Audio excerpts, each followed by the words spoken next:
I'd like to call this meeting of the Monroe County Plan Commission to order. And is Mr. Wilson present? I think Larry may be running a few minutes late, so I'm going to go ahead and introduce us into the evidence and things. Yes, and if you let's introduce the, let's call the roll, I think, and then we'll amend it as we go. Absolutely. Okay. Jeff McKim.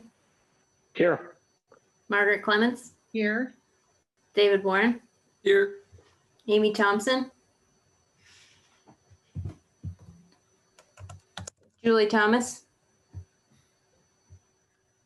Jim Stainbrook. Here. John Enright Randolph. You're on mute.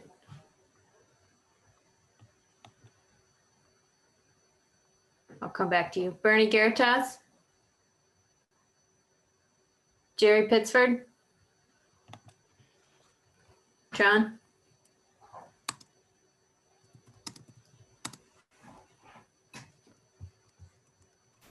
Okay, you're unmuted. Here, okay. That Thank looks you. like I got it. Sorry. Okay, you're good. I think Amy, Thompson, and Bernie are both connecting to audio and working on that right now. Great. Okay, so we have 6 members present and a quorum. Okay. Is there a motion to introduce the evidence? I move the evidence be introduced. I second that. All right, I'll call the roll. Margaret Clements, Yes. David Warren, Yes. Amy Thompson, Yes. Julie Thomas, Jim Stainbrook, Yes. Tron Enright Randolph, Yes. Bernie Garitas, and Jerry Pittsford noted he would not be here tonight. Okay, let the record reflect that Amy Thompson has joined the meeting. And if we could move on, well, you would like, let's introduce the evidence, Jackie. Okay.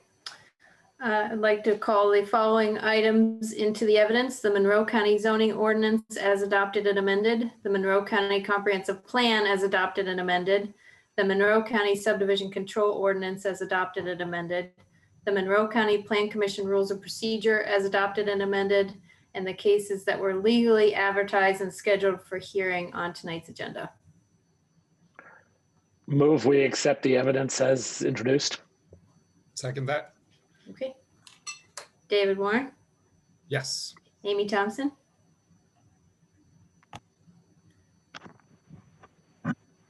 Julie Thomas, Yes. Jim Stainbrook, Yes. Tron Enright Randolph, Yes. Bernie Garitas, and then I'll come back to Amy Thompson. I think you may have been on mute if you are here. Here, yes. Okay, I'm having weird. Let the record reflect that Bernie Garitas and Julie Thomas have joined the meeting. okay.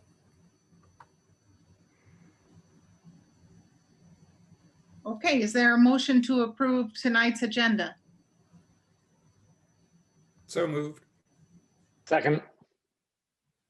Okay. Amy Thompson, Yes. Julie Thomas, Yes. Jim Stainbrook, Yes. Tron Enright Randolph, Yes. Bernie Garitas, Yes. Jeff McKim, Yes. Margaret Clements, Yes. David Warren. Yes. Okay, moving on, is there anyone here who'd like to make any changes to the minutes of September 15th meeting? And if not, is there a motion to approve? I'll move approval of the minutes.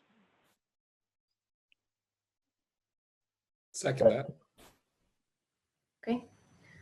Julie Thomas,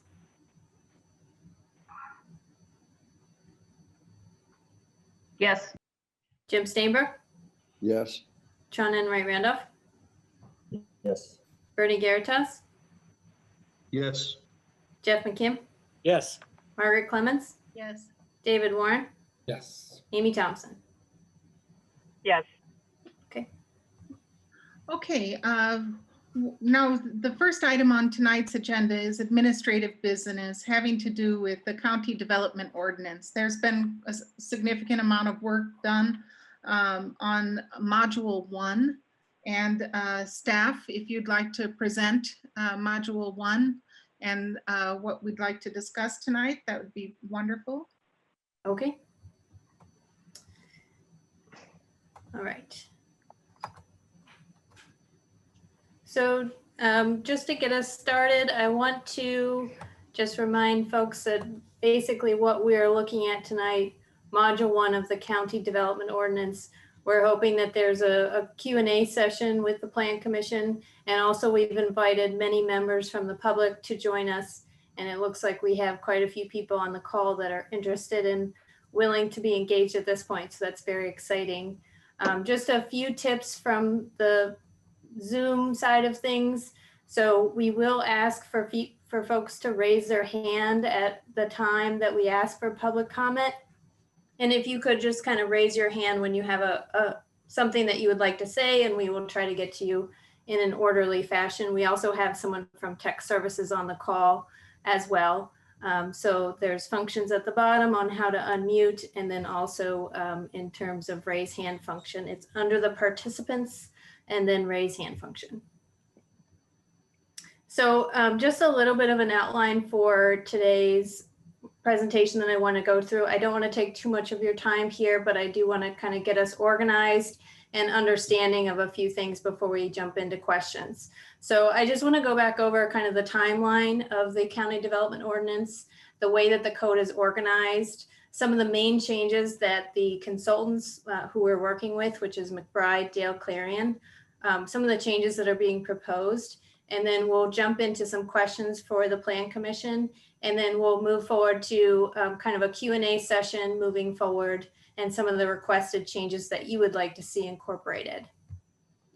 So just as a note on the timeline, so right now we are looking at module 1, which is a focus on the administrative and procedural requirements of both zoning and subdivision control ordinances. So to date, this point, we have done public engagement. Preceding this point, we've done focus groups. We've also, in the prior update that was attempted, we did a lot of surveys and reaching out to the public. And so we've kind of brought all of that into the current process that we're working on. And mostly this module is focusing on getting us up to speed on state statutes, kind of our current administrative review of things and things like that. So the next 2 modules that we'll be looking at, module 2 is looking at districts and uses. So that will be when a zoning map gets drafted, a use table gets drafted, and then module 3, where we're looking at dimensional and development standards, as well as definitions. So that'll be when we kind of lay out the minimum lot sizes for districts, landscaping requirements for commercial development, things like that. So we broke these into 3 modules in hopes that we are able to have a productive conversation in chunks of the ordinance, rather than throwing at a whole draft to the public and to the Plan Commission, as well as staff, to be able to look at this and have a more productive conversation along the way and make sure we're in the right direction. So as a note, the entire ordinance, modules 1 through 3, will be back in probably at this point sometime in 2022 as a full document, in which the Plan Commission will conduct a public hearing, and everyone that is a property owner in the county will receive proper notice, and that will be a recommendation to the county commissioners for a vote. So just kind of a note on the timeline as where we are now. So the organization, just how to navigate this new code, it is a little bit different than what we're used to. There's going to be hyperlinks, there's going to be some organizational shifts, and it's going to be a lot easier to navigate and read as a full document. So right now we have in our ordinance just chapters. We don't really have a good title of our ordinances. So basically what the biggest change will be is that these titles will help us break up parts of the code, so that if you're looking for a certain process or you're looking for a certain provision in the code, you'll be able to kind of find everything you need together, grouped as chapters under that title. So this is the way it's laid out in the current Module 1 that you'll see in the Plan Commission packet. Also, as you're moving through the code, you'll notice these footnotes that I've highlighted here and enlarged just for us to kind of review. So this is an example from the code, and it's showing that basically that's where there's a change from the current ordinance being proposed. So that flags you to notice that there is a change and that that's something you should pay attention to as it relates to what's being proposed versus what is existing in the code. So Module 1 does include a large amount of chapters of our code and kind of reorganizes those and brings them into this new chapter format. So we are looking at quite a bit of content in this first Module 1. And so that's something to be considering as we move forward through the code. So here are some of the main changes that I want to go through. The biggest main change is that we are combining the zoning and subdivision control ordinances into one document. Right now, the way we have it is that the first part of the ordinance is just for zoning and the second part of the ordinance is just for subdivisions. And what that results in is some redundancy in terms of definitions, in terms of procedures. So what we're wanting to do is combine these two documents and try to streamline one spot for definitions, one spot for processes, things like that to make it easier as well as streamlined.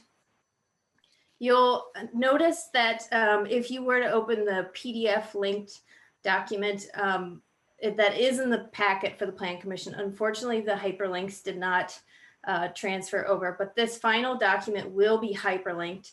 And so you'll be able to click on a certain part of the table of contents and it will jump you to that part. We've also been notified by the consultants that there will be more hyperlinks as we get further along, but those are things that they want to add in at the end so that they don't have to change those a whole lot.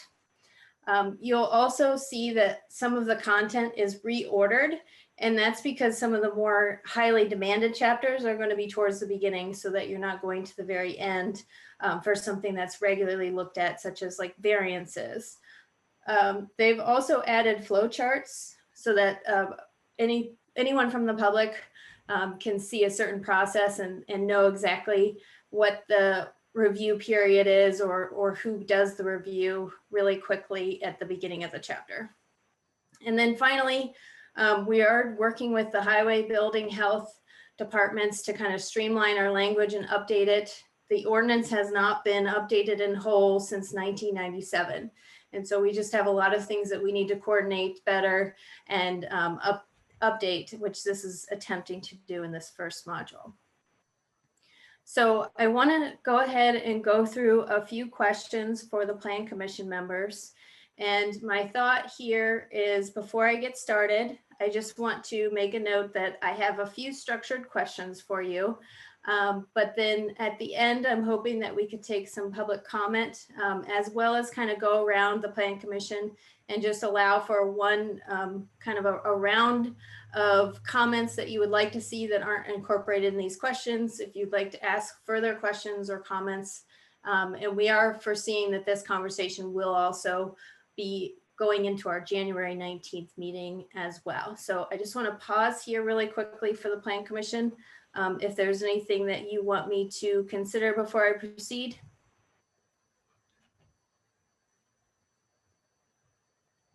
Dave, you have your hand raised. Got a clarifying comment. You mentioned this will come in front of the Plan Commission for a vote sometime in 2022. I just want to make sure that 2022 year is the correct year.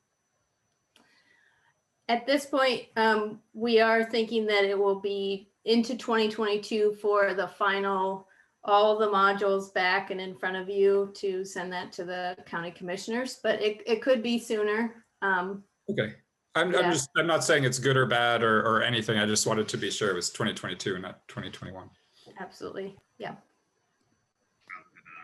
Okay, Jim, you have your hand raised. Well, just to add on to Dave's question and observation, this is intended in no way to be critical either, but this started, as far as I know, at the time I entered into the Plan Commission in 2018.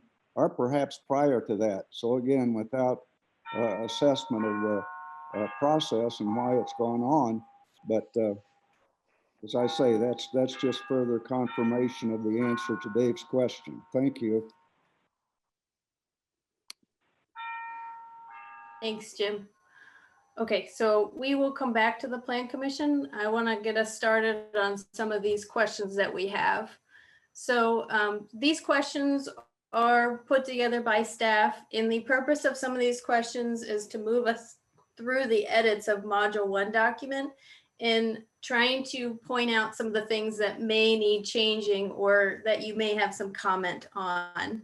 And at this point, it would be good to start pulling together some of those revisions that the Plan Commission and the public would like to see, so that when we come back in January and then beyond that, we can continue to work on Module 1 to improve it to be something that's more usable and accurate. So the first question that we have for the Plan Commission relates to the table of contents organization.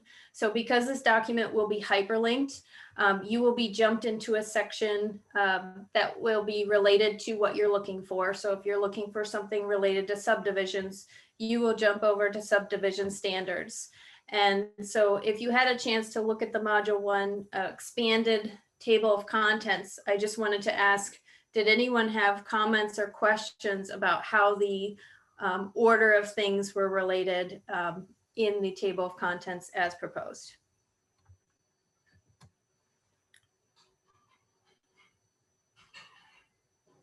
I don't about the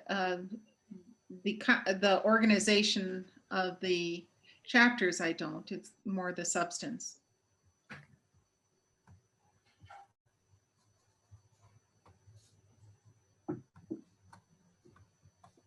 Okay. Not seeing anyone else with questions or comments on the table of contents, so we will certainly keep this in mind and have been told that if things develop over time where we want to move items into other sections, we certainly can.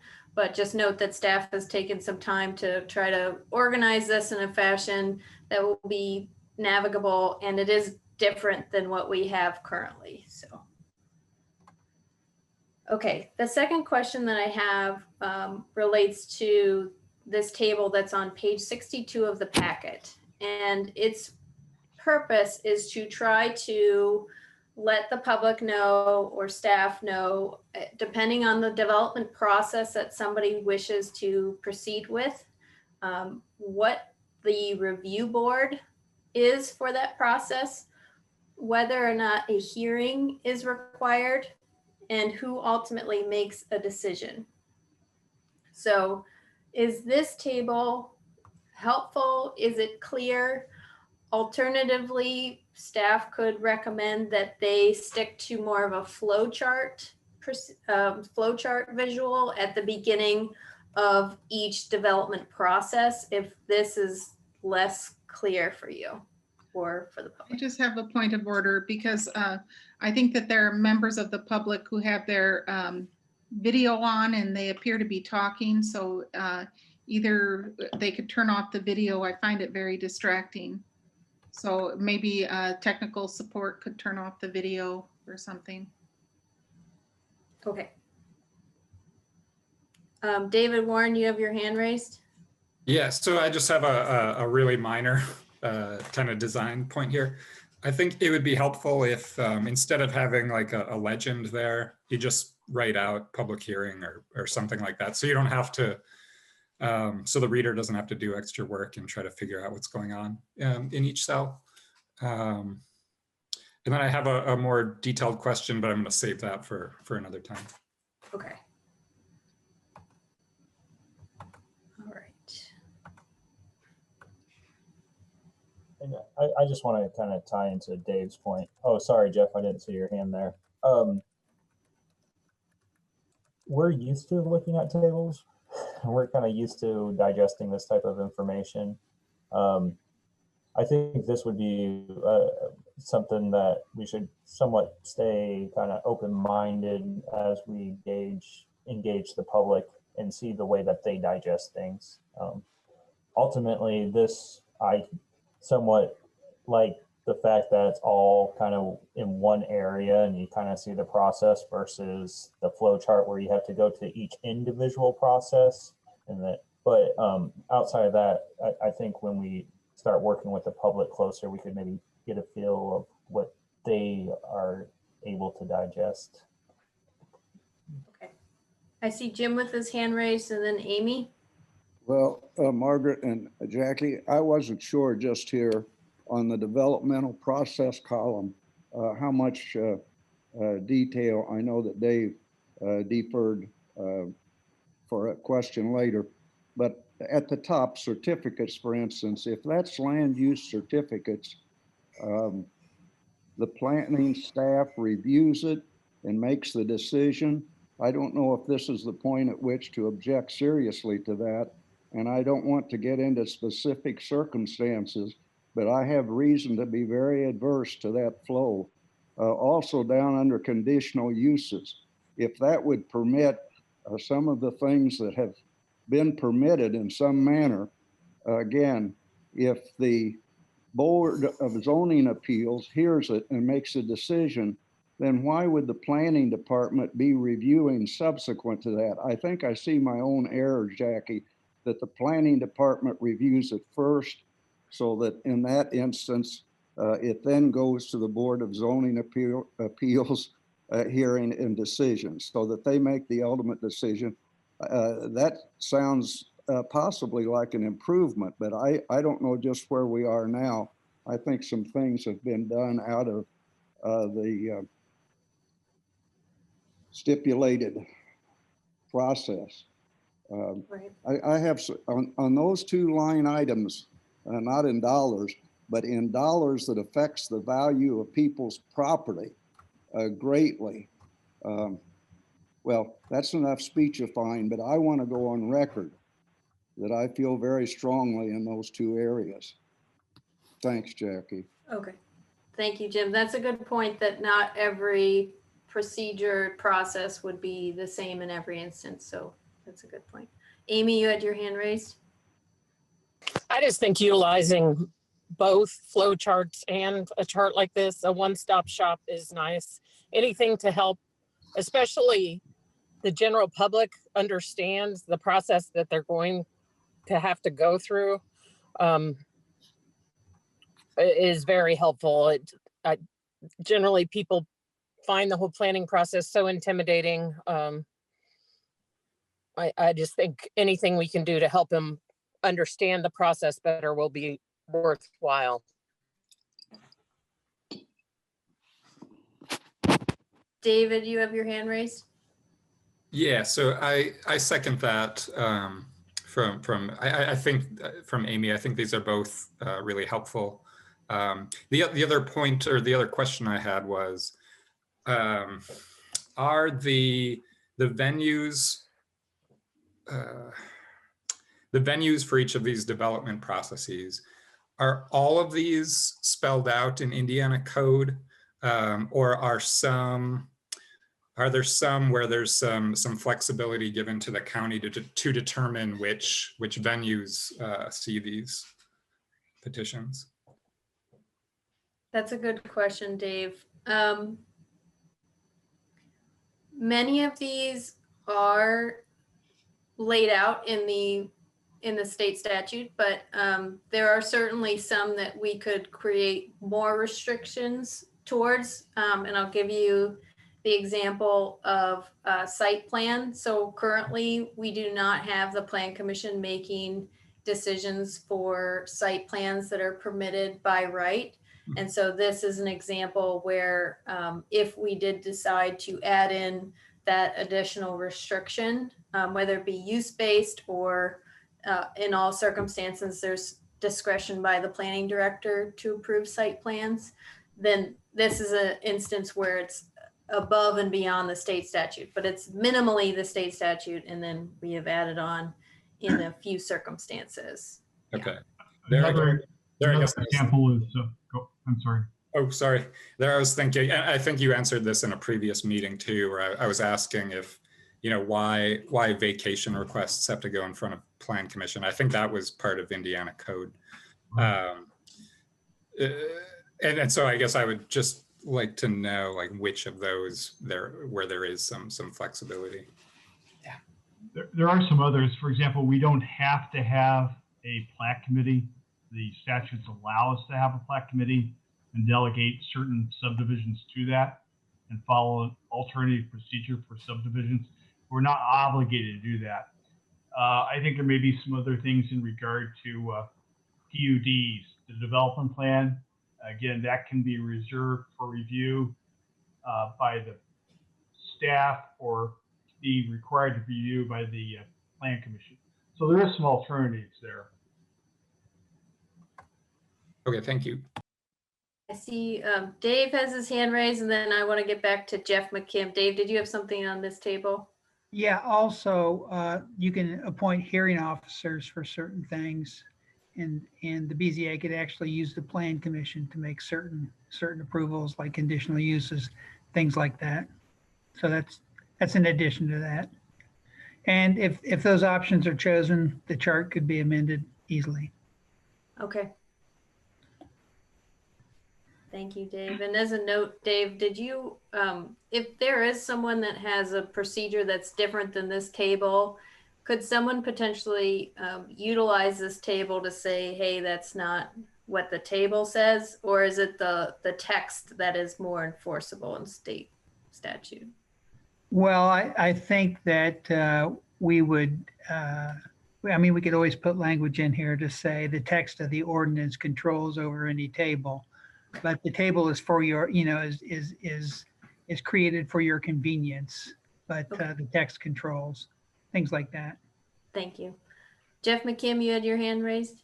Yeah, actually, I hadn't planned on saying this, but just to react to what Dave just explained about the alternative procedure, I found that actually, and hearing officer, a little bit confusing in the text as to when we would want to make use of that procedure. So I don't know if that's something that may need some more explanation. I'm going to say, as far as the table goes, I love it. I think this was eye-opening and really clarifying in terms of bringing everything together about exactly who does what in every single process. So I like having the table. I agree with Dave Warren's comment that you could just as easily put the words in there, since it's really not going to take that much more space than the abbreviations to make it simpler. But and then the flowcharts are great too. But the flowcharts are going to be for each individual process. You're not going to be able to bring everything together into one screen using the or one page using the flowchart. So I love this.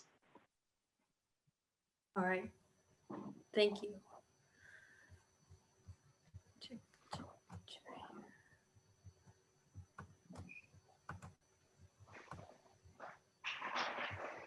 Okay. All right, I'm going to move on to the next question to the Plan Commission. And this is on page 82 of the packet. So site plans are a requirement for all permitted uses. Do you want to have the Plan Commission review certain site plans for permitted uses? So I've laid out kind of 3 options here for how this could proceed in an ordinance context. So the first option could be you want to restrict some uses to have reviews by the Plan Commission. So this would be a change that you would want to see in the use table, and it would be permitted, but there would be a condition of the permitted use which says this use, no matter what, needs to have approval by the Plan Commission. The second option is discretionary. So option 1 is, approve the site plan. Option 2 is deny the site plan. Option 3 is approve with conditions. Option 4, the planning director may refer the site plan to the Plan Commission at their discretion. The third alternative is building in on that option 4, same idea, some sort of threshold that pulls in maybe generally things that the Plan Commission knows might be something that they want to review, like such as multifamily residential units over a certain amount, or commercial projects that require a traffic study. If you had those kind of thresholds that you could build into the code rather than making it fully discretionary, that would be something we would want to know. Right now, the consultant has built in this discretionary version into the code, which is new content. And right now, the site plans do not get reviewed at the Plan Commission. In some instances, we do have this permitted condition of permitted uses. This is a real example from the code, but it's not, it hasn't been utilized as often in the updates of the use list, and it's just not as comprehensive right now. So kind of want your take on options 1, 2, or 3. Comments, questions? Okay, all right. Looks like we have Dave Warren, Jim Stainbrook, and Jeff McKim. So Dave, you want to start us off? Yeah, so, and I saw this question when you posted over email, and I'm certainly open to debate on this, but I think my knee-jerk reaction is I feel really uncomfortable adding another layer of review to something that's allowed by right. I also I have some reservations about creating some thresholds, especially if those thresholds would be something like, you know, if there's multifamily housing over X number of units, then they have to go, go through a process that involves extra review. And I doubt that that extra review would be required for other types of residential development. And so I guess, you know, if I were to pick any of these, I would go with the discretionary one. Still not entirely sure how I feel about this. And so I'll interested to hear what everyone else has to say. I'm just really kind of uncomfortable. If something's allowed by right, I don't really see why we should have another round of hearings. Thank you. Looks like we have Jim Stainbrook, Jeff McKim, Julie, and then I think Margaret raised her hand. So Jim, do you want to go next? Yes, thank you. Margaret, Jackie, thank you. Mine may be an editorial question, Jackie, but under the discretionary column, which has been considered by David also, but the planning director may refer the site plan to the Plan Commission at their discretion. It reads to me as though the discretion is that of the Plan Commission if they want the site plan. I'm not sure that's what is intended there. Is it intended that the planning director may refer the site plan to the Plan Commission? If so, it's his or hers, Jackie, or hers to refer rather than the Plan Commission's discretion. I'm sorry. Good catch, Jim. Yes, that is true. So I think the way that it's, intended is that the planning director at their discretion may refer the site plan to the Plan Commission. Thank you. Yeah, good question. Good clarification. Okay, so Jeff, did you have your hand raised? Yes, I am very uncomfortable with the discretionary language. I have to say, I you know, my strong preference would be for option number 1, with possibly option number 3. I mean, you know, I can see that in a particularly large multifamily unit, there might be, you know, there's a greater need for scrutiny over impact, but you know, I just think in the interest of transparency for the petitioner, we need to spell out the process as much as possible in advance of what they're going to have to go through, and not leave a lot of discretion, particularly that might be vulnerable to, say, political pressure. So I think the more we can depoliticize the process with a more unambiguous and transparent ordinance, the better. So yeah, I'm super uncomfortable with discretionary. Okay, thank you for that. Julie Thomas? Yeah, I think this issue of transparency goes 2 ways, and I think that it's really difficult for me to imagine finding that there's going to be a large apartment complex going in down the street for me, and I have absolutely no notice of it just because it is by right.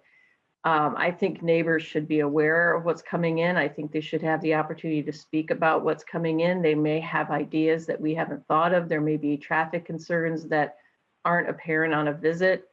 But yes, we should be very clear about at what threshold these reviews will happen in the public eye, and they should happen in the public eye.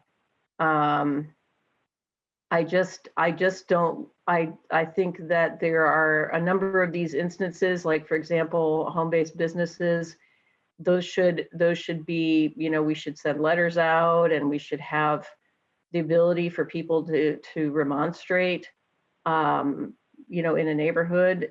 This is a similar thing. I think people need to have input and should know what's coming into their neighborhood. They shouldn't be surprised when bulldozers show up. Thanks. Okay, I have Margaret next and then Tron. And I agree with Commissioner Thomas on her statement. I think that Plan Commission review enables the public input. And I would go so far as to say that any multifamily home, not even above a certain threshold, should be going before the Plan Commission.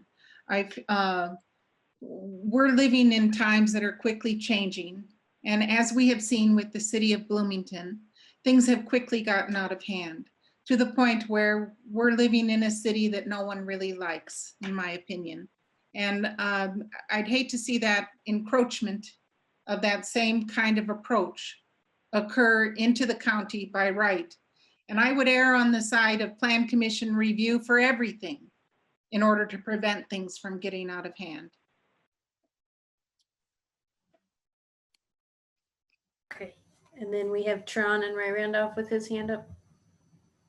Yes, not much to add.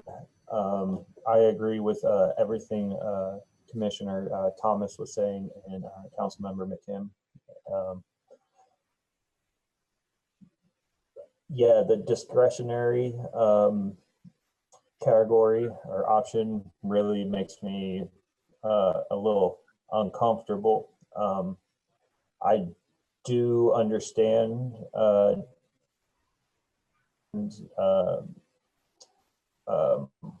comments. They're warranted for sure, but I've seen certain things come through that basically had permitted by right, ability, but with discussions and direction from the Plan Commission, a lot of good has came from those public hearings.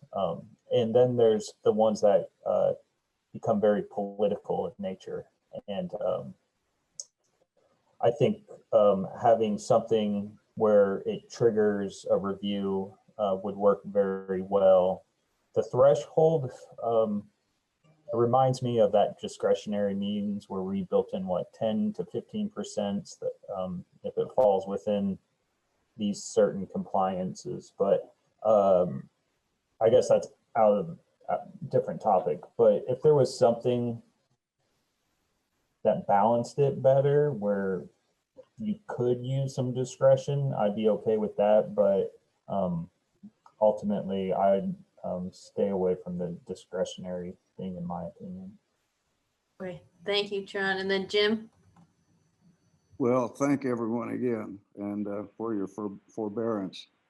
I think some of these things can turn around to bite the procedures or to, I appreciated Jeff McKim's concern as an elected official, if not a politician. But for instance, with political pressure or pressure of any kind, I think that can be more focused and more threatening perhaps to one individual than to government, county or otherwise. And I think people should have the right to formulate policy and decisions, and we do that by voting. So I don't think as someone said a moment ago, Dave Warren again, that he was open to discussion of some item. That's the way I am in this. I don't know that there's an absolute answer. I think that there are areas in which professionalism is required and expertise.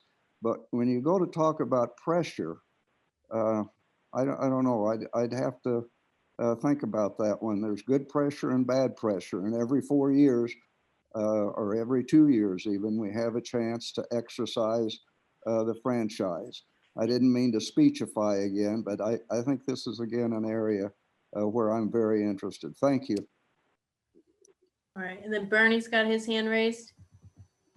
Yeah, I'm having a hard time encapsulating my thoughts here. Okay, so what I'm maybe understanding is we've got two roads we're traveling down with some of the comments. One is whether or not the public understands what's happening in a geographic region that may affect them, and if they're a neighbor to it, or if they have to drive past it, or they have the good fortune to drive past it, whatever the take is. That's one issue, public notice, and the other issue is whether or not the Plan Commission, of an array of abilities, decision-making skills, and reliance on staff, can actually go through and put together a coherent judgment on what a site plan is after engineering has gone through it, private and public both. Our staff has gone through it, our drainage board has gone through it, and then the Plan Commission comes and later decides that they've got other additions or things that they want to put on it for maybe what Jim's talking about.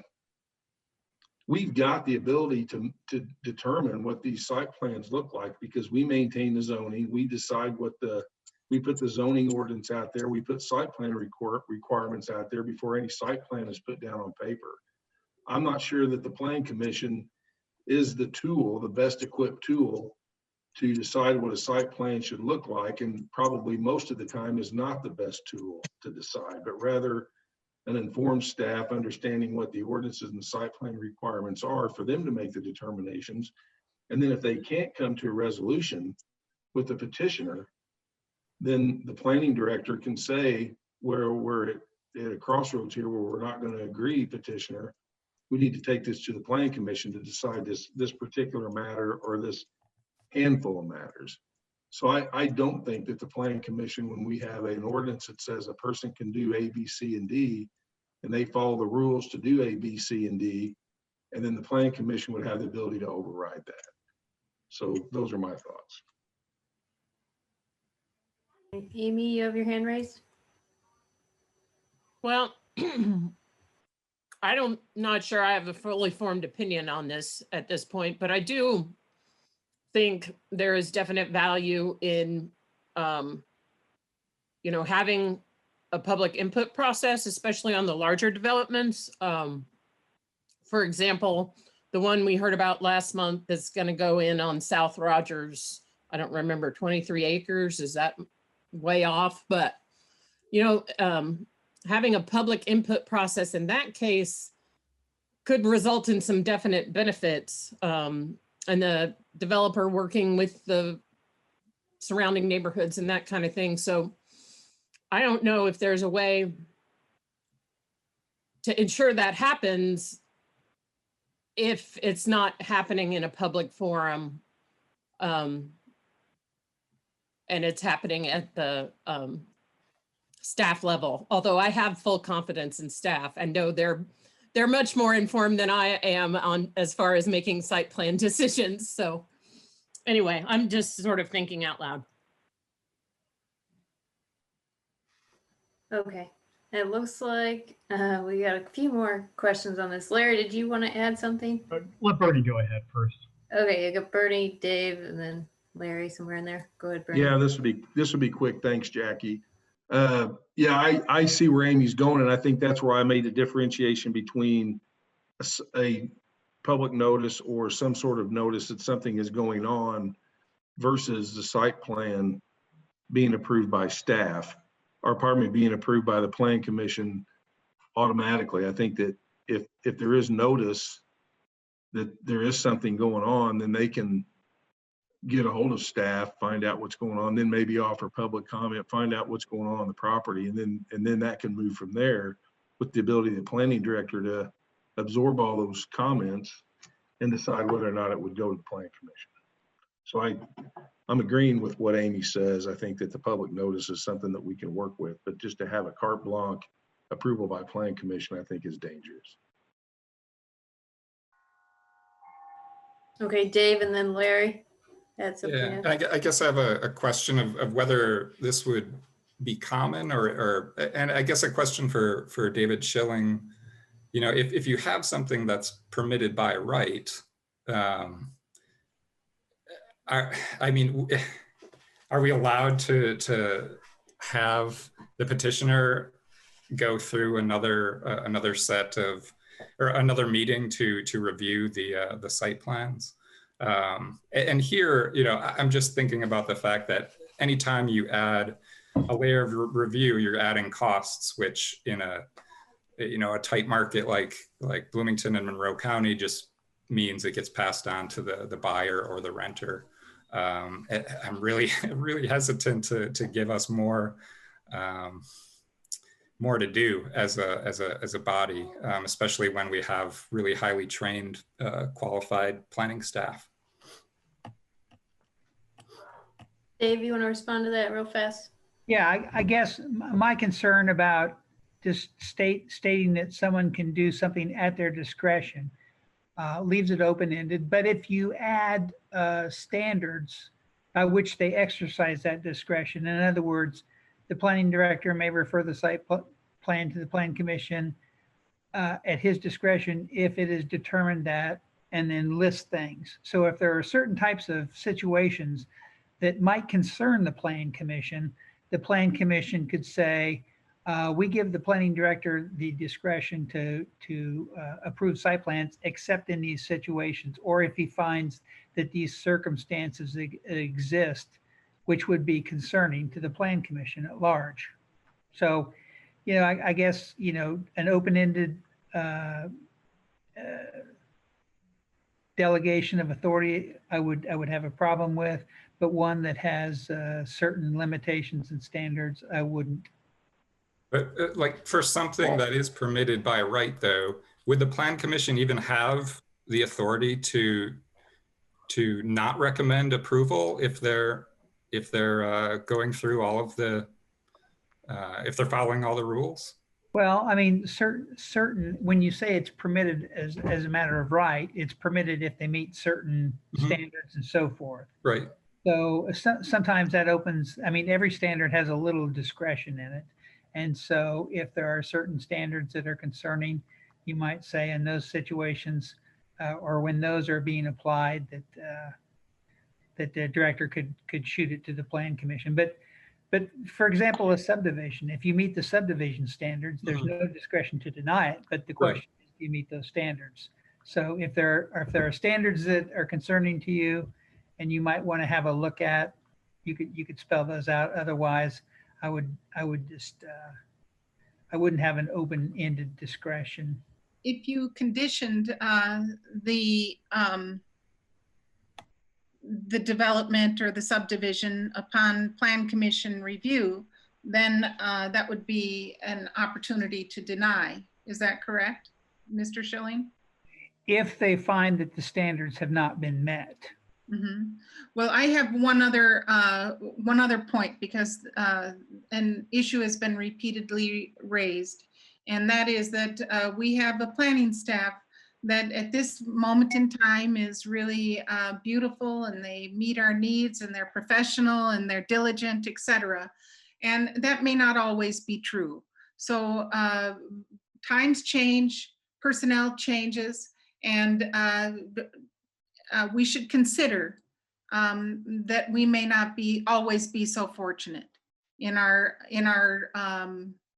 document, our module 1, and in our conditioning process. There could be, for instance, corruption. I mean, there could be inability, there could be sloppiness, there could be a number of things that could take place that would make us want to condition certain site plans. And just because we have this embarrassment of happiness in the Plan Commission at this moment, we should plan for other contingencies. Thanks, Margaret. Larry, did you want to add something else, and then I can go on to the next Yeah, question? I just want to briefly say, I think the obligation under state law is that you must enforce the ordinance you have, okay? So it's really important that the ordinance you have meets your desires. So if there are problem uses out there, you know, home-based businesses, party barns, you know, I could go on, drive-in restaurants and so on. Those are areas where we really need to identify and focus on as we update the use table and make sure that the standards we have are precise enough. And if we want to make it a conditional use, we can do that and make sure we have conditions that cannot be waived by the BZA, and identify those. And if there are areas where you don't think high density development should go, I think there is some discretion if we say if you generate number of units that generates traffic, we might be able to refer a traffic study to the Plan Commission. But I think what's really important is we have an obligation to enforce the ordinance as it is written. It's not a popularity contest. You know, just because the neighbors don't want something and it goes to the Plan Commission really wouldn't have the ability to turn that down, nor would staff. Now that being said, I think some jurisdictions will require somebody to post if they have a building permit or a zoning application, so people aren't surprised and then call and check. Maybe that's an option to get everything out there so nobody's surprised, and also would serve to identify those people who are doing something without a permit and identify it. So I mean, I think that's one thing to look at, but one thing as we move on, I would really appreciate it if the Plan Commission would identify those areas that are just driving you crazy. You know, whether it's traffic or whether it's home-based business, hearing officer, all those things. Let's make a list of priority things that must be addressed in this new ordinance. And then if we have the ordinance written correctly, okay, and it has the standards that reflects the comprehensive plan and the desires of the Plan Commission and the commissioners, then if we follow the statutory procedure, we'll be okay. I'm not sure if that makes any sense, but I think, you know, it's really important that we not just focus on the procedure, but the underlying ordinance. Because if we have the ordinance that says something, that's absolutely defensible. If the Plan Commission turns down a project because they don't like it or because neighbors complain, that may not be. Good discussion on that question.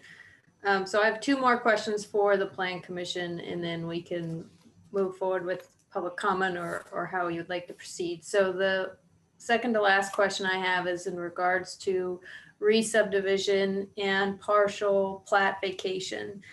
So something that staff has seen over the past few years is that we have a few, I'll call it loopholes in our current subdivision ordinance, whereas someone can basically vacate and re-subdivide under, let's say, the sliding scale or minor options that don't require as many public improvements as a major subdivision.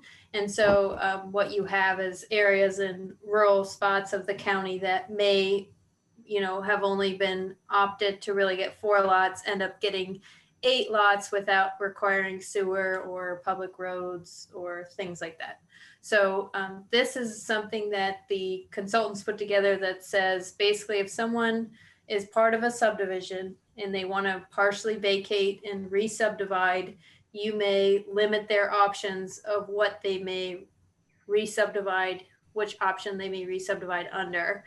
And so if for example, you did an administrative subdivision to amend your lot lines, and then you wanted to turn around and do a sliding scale subdivision, you would not be able to do that. You would have to fully vacate out of that and then proceed with that original option or start with the sliding scale option. So this is something that needs your input and work on, but that is something that the staff has been facing, and we just want to kind of make this language something that's usable for staff and planning commission and the public. Comments or questions on this? I have one. Actually, Jackie, that is helpful. I guess what I'd like to hear is what are the harms that have been caused by exploiting this loophole? Do we have issues with substandard, say, sewage and infrastructure and that sort of thing?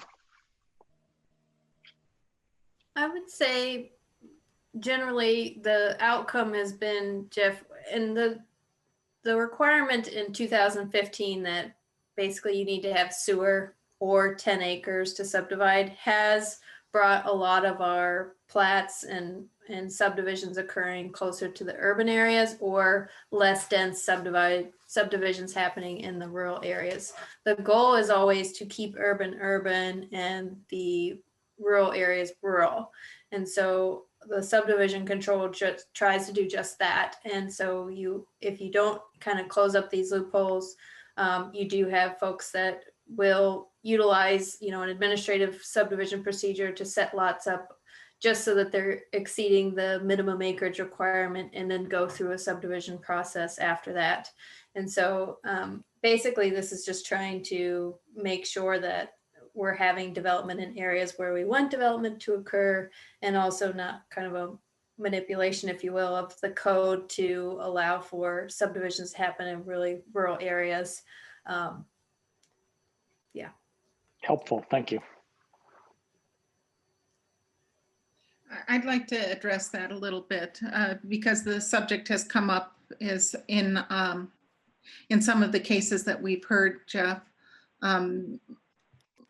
When we make homeowners association responsible for things that the builder should have developed in advance of the investment in the more intensive kind of building, it potentially harms the homeowners because they find themselves in over their heads with the potential to lose the property, the very property that they've invested in, when systems like drainage or sewer or something like that fail. Or the county has to pick up the fee, and then the taxpayer is harmed. So your point, Margaret, being if there's major subdivision or review, you would have a more, I guess, public process of how those items would be funded or managed. Yes, how they would be managed, and also more control over the re-subdivision so that the system isn't worked to avoid the responsible building of the development in the first place. Okay. Any other questions by Plan Commission? I'll just chime in with just when you initiated this conversation, we definitely need to do whatever it takes to fix the loophole or the workaround. But we do want to give people the ability to kind of do lot line adjustments or vacate certain parts of old plats so they can acquire that and develop it. But we definitely, I think you're on the right track. I think, doing certain things like that could trigger other types of subdivisions, like a major, seems pretty ideal. Let's just make sure we don't accidentally put any hurdles in the way of trying to fix the loophole, because we don't want to do any undue burden or cost on people that are just really trying to come to compliance and, do what is intended as a sliding scale. Yes, good comment.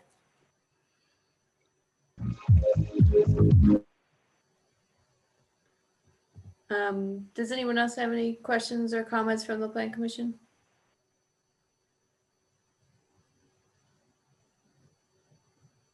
Bernie? Yeah, I've got a quick one. I'm sorry. The one thing I think we have to remember, and I'm going back in time just a little bit, that there were minor subdivisions and different types of subdivisions that were done when this ordinance was, the 97 ordinance was enacted and the subdivision control ordinance was put in place, where people did a minor subdivision and in a pre-design conference would discuss, they're going to do 4 10-acre parcels, thinking that they would subdivide that at a later point. And it wasn't something that was hidden at that time. So I just want to make it clear that the public isn't always out there to get and try to find a tricky way to go through the ordinance. They're seeing the rules as they're written and they say, well, this is an avenue that we can go down, or this is what I'd always planned. So I agree with Tron there. We need to be careful and not look at this low-hanging fruit of what really is the issue. I don't know that we've got many minor subdivisions that have created 8 private drives on a county road, as an example. So, some of these processes have been in formation for a long time, and it's well before the sliding scale and some of these other processes have gone through.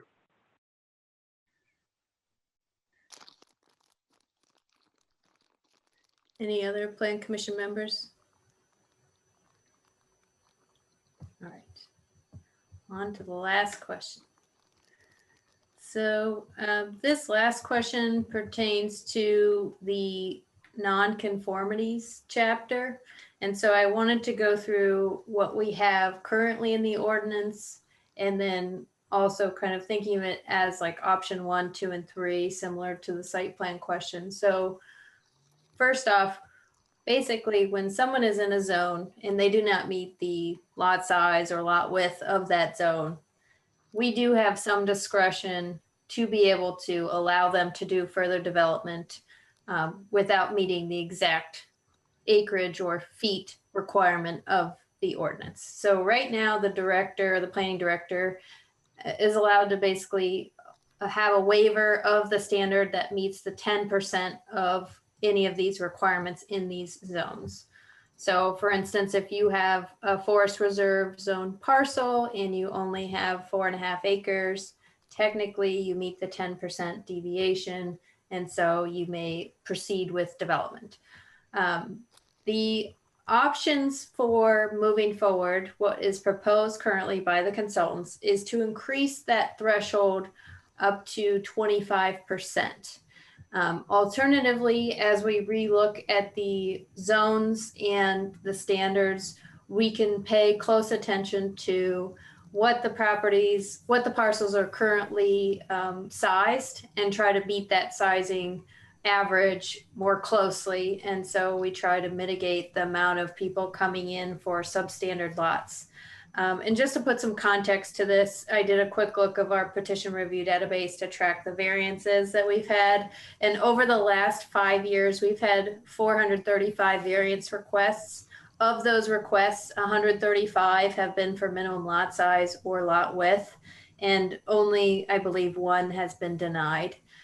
So, if we want to build in some discretion on the non-conforming side of things and in the table of requirements for bulk area density height requirements, those, it doesn't have to be one option, but these are kind of what we have at our disposal to look at right now as it relates to this. So, okay, got some hands raised.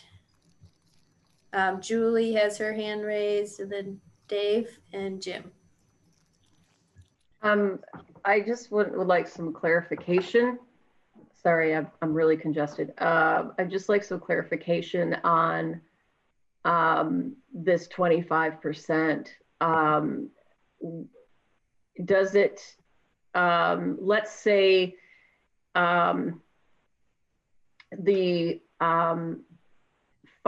let's say it's a forest reserve, 5 acres. then they could be as low as 3.75 acres, and they can also go with a minimum lot width of 150 feet. Is that what this means? Yeah, that's, so they could be 25% off of both.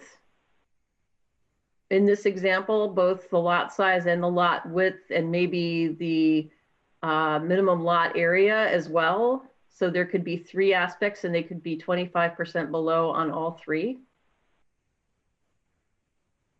Yes, so the Wow. 25% would relate to the lot size and lot width. And so in scenarios, Julie, yes, where it would have a substandard lot size / lot area and a substandard lot width, then the way I would read the proposal would likely allow us the ability to do that But- deviation by both. And they could also be off 25% in height, bulk, area, density requirements, but not the buildable lot size itself.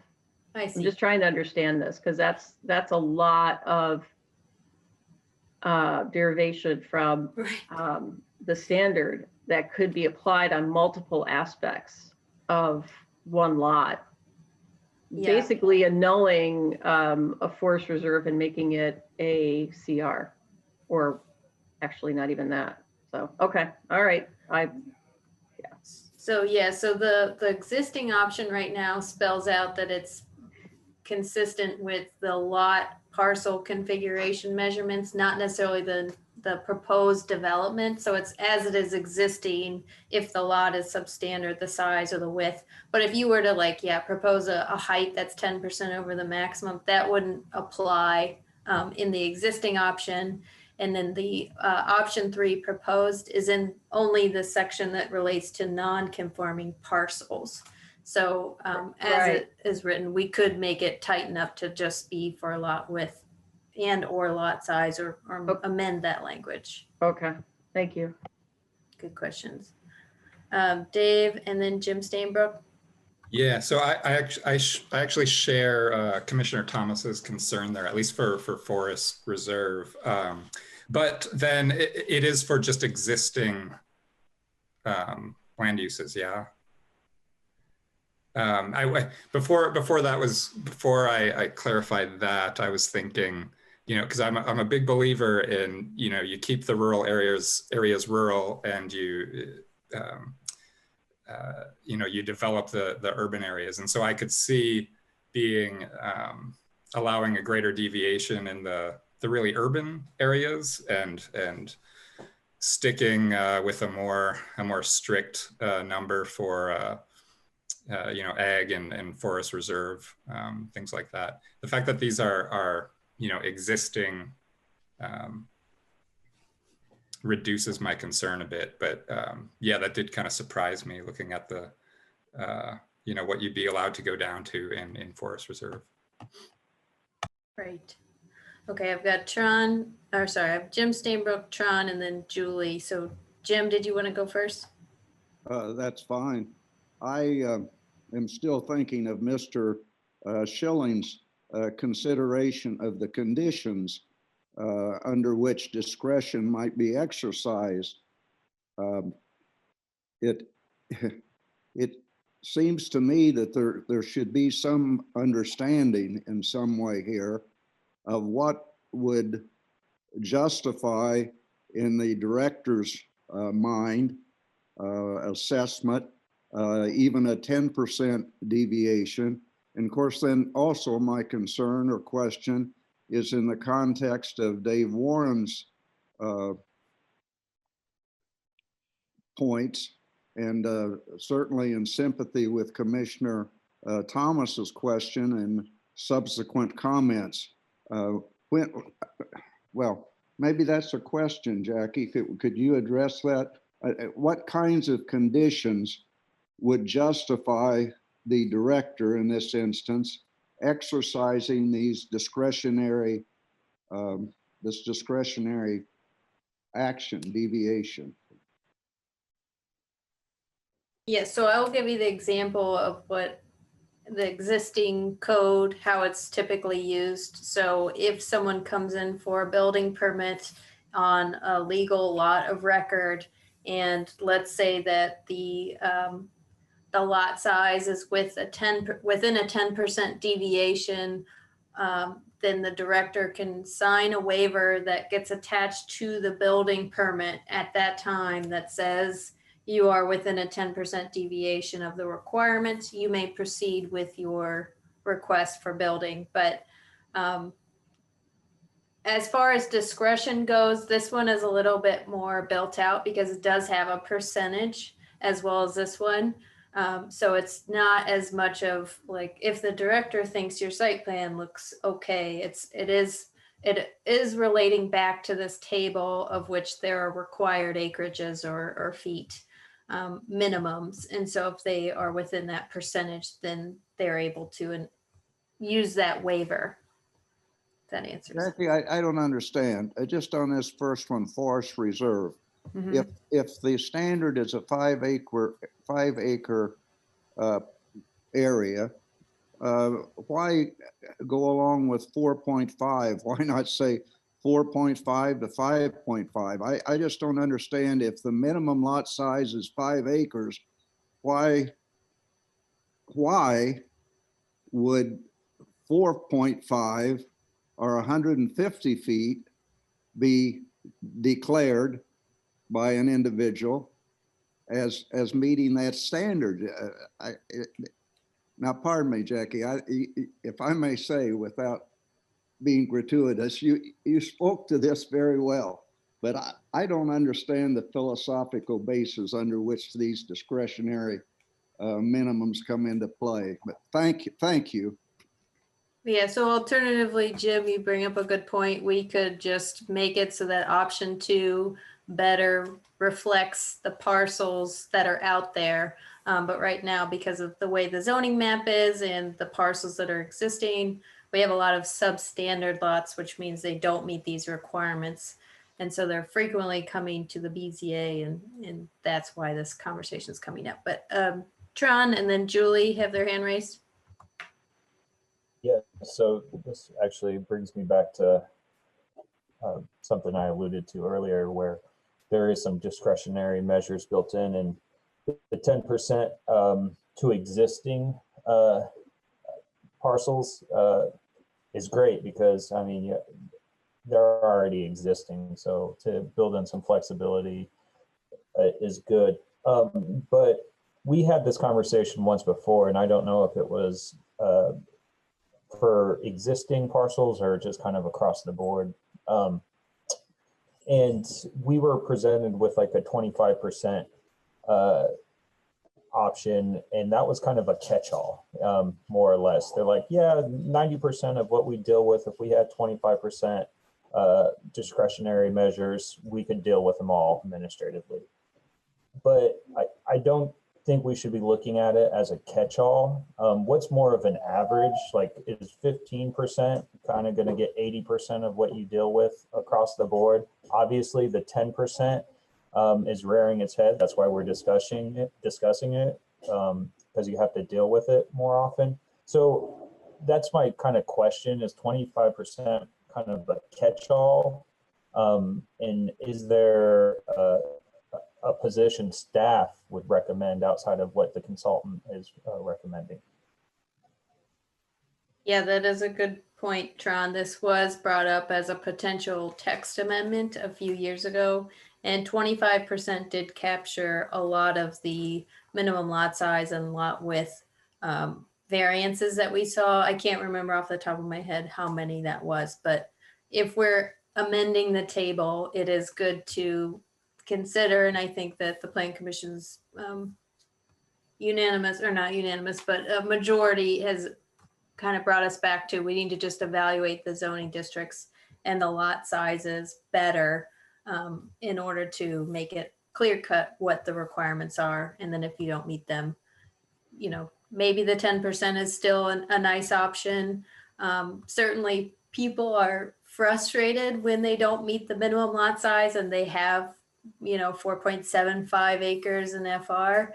it is kind of a hard line to draw with folks because that's certainly a lot of acreage. And if someone's just putting a single family home on it and they see their neighbors that don't have that acreage, it is a little difficult for staff to keep that regulation strong in terms of communicating that and getting positive feedback from the public. So I think reevaluating these acreages is what I would consider. Julie Thomas has her hand raised, and Margaret and Jim. Yeah, I wanted to add, it's along the lines of what you just said, Jackie, so I appreciate that, so I don't have to say it. We don't have our zoning map done yet, so we don't even know where the non-conforming lots are, or how many there are. You know, this is kind of one of those questions to keep in the back of our minds, I think, as we proceed down this path. I'm not sure there's a definitive answer today. Thanks. And I'd just like to say that it's strange to me that the consultants would argue for us to fit our standard to the variation. To me, that just sounds a little bit bizarre. So their suggestion is noted. Let me put it like that.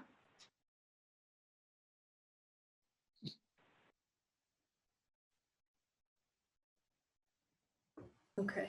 And then Larry, you wanted to add something additional? I just want to follow up on Julie. I think the answer is when we get ready to do these districts, we should make sure that the lots that fall into the district basically conform with the standards of the district we're creating.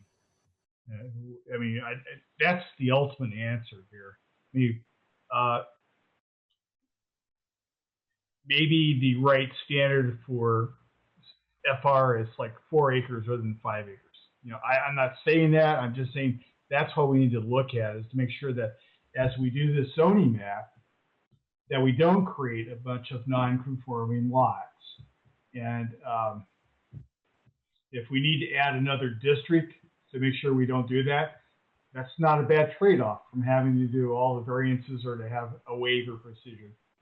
As far as a waiver, I would not want a 25% discretionary thing. I think 10%, when I look at a 10% waiver, I look at the lot. Is there buildable area for what they want to do? What are the other lots in the neighborhood? Am I really just, am I rezoning the property, or am I granting a reasonable waiver based upon pre-existing conditions? Has there been a house there already? Or did somebody buy a lot to speculate?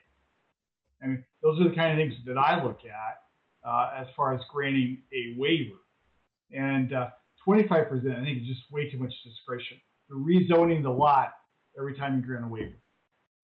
So again, as we get further along in the process, we really need to carefully look at the districts we are creating and make sure that they are appropriate for the areas we're going to be amending the map to fit those districts.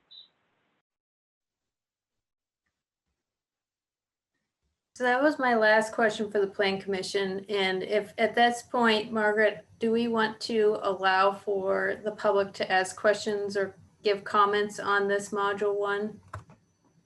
How many members of the public do you think are present? And from that, we can either do a 1 minute or 2 minute. Round about 20.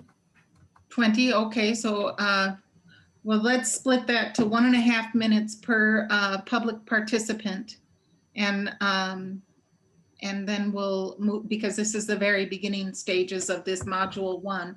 There will be time for more profound and significant input later. So if you could recognize each one and give them 1.5 minutes, I'd be grateful. Okay. Mr. Wilson? Yeah, I just want to add the caveat that this is not a public hearing for the zoning ordinance. This is just preliminary comments based upon this initial draft. There will be an opportunity for a full public hearing later in the process that will be formally advertised and properly noticed. Yes, and thank you, Mr. Wilson. But in the effort to be inclusive, let's go ahead and hear, about 30 minutes worth of public comment total. And we'll just see what we might be missing and what we should be taking into consideration. Thank you. Okay. Hans, Tech Services, would you mind doing a timer for us with the 1.5 minutes? And then if anyone in the public wishes to speak, you can go ahead and just raise your hand using the participants feature, or if you'd like, you can unmute yourself using Zoom. Those of you that have called in, if you want to, maybe we could prioritize call-in folks first, and then others that have Zoom capabilities to raise their hands, and we'll try and get you in that order. Just so you know, it will be just a second before I can get this right. Thanks, Hans. Thank you. Okay. And I would also request that each member contributing notify the Plan Commission. Do they live in the city or do they live in the county?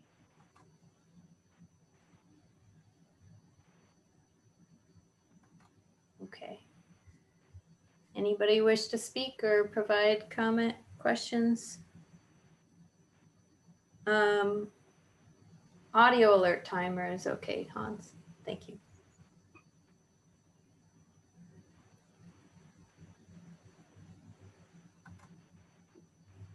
I'm not seeing anyone.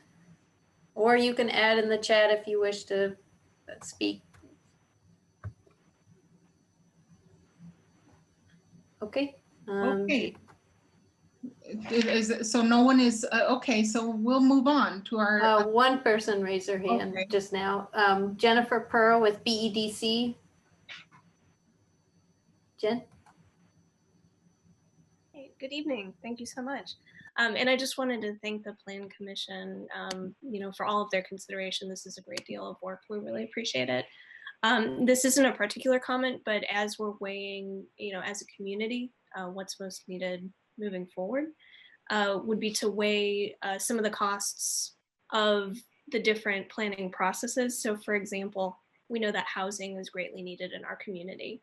What cost would the various steps in the process add to new housing developments? For employment growth, what steps that are developed in the process might also add costs or raise costs for developers or others.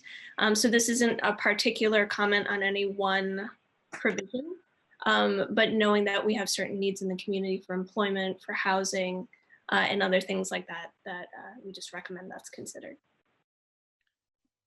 Thank you. Thank you. Thanks, Jen. Anybody else wish to speak? Okay, so let's move on to the unfinished business, which is item number 2009-PUO-02, Westgate on 3rd Margaret, Unit Development. Sorry, there's one more person that raised their hand. Jeff, did you have something too before I get to that person? Oh, actually, I just wanted you to, after public comment concludes, just to kind of go over once more what the process is and how we should be getting our comments to you. So Absolutely. Okay.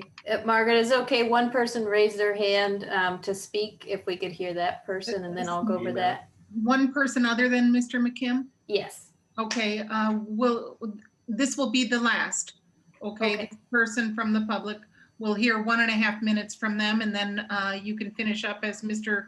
McKim requested, and then we'll move on. Okay. Will Smith, did you want to speak? Yeah. First, this is the first time using this microphone. Does it sound okay? Yes. Thank you. I live in the county per Margaret's request, and I serve on the county's Affordable Housing Advisory Commission. And I wanted to follow up on Ms. Pearl's comments when we were talking to a developer of affordable housing that works with getting federal tax credits, for example, in Indiana. One of their biggest concerns was the process time length and how it oftentimes jeopardizes their ability to secure projects and effectively execute them. So one of their desires was to see the county to streamline as much as possible the processes without compromising things like environmental standards, things like that, but in trying to reduce as much the administrative cost as possible, so that they can be better able to secure the land and funds they need to be able to bring housing at a variety of income levels to make this a more inclusive and successful community. And that's really all I want to say at this time. So thank you very much. Thank you, Mr. Smith. Okay, and so Jackie, if you would advise us what are the next steps and how we might give more comment to the planning department. Absolutely. Thank And so module 1, what we would like to see happen is on January 19th, 2021, sorry, not yet ready for 2020 to be over, I guess.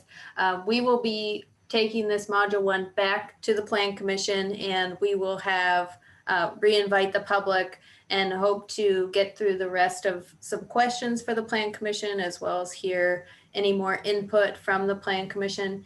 And between now and January 19th, what we would like from you, as Larry mentioned, is really think about, public, Plan Commission, think about what is it in the code that currently you would like to see changed, or what in the code is missing. And that is a big question, but I think that given the year of proposals and development that we've had come through the Plan Commission, you're well suited to see the things that you do and don't like, whether that's you're on BZA as well, or Plat Committee, Plan Review Committee, all of those things that you bring to the table, as well as your background and expertise. Please send that to staff.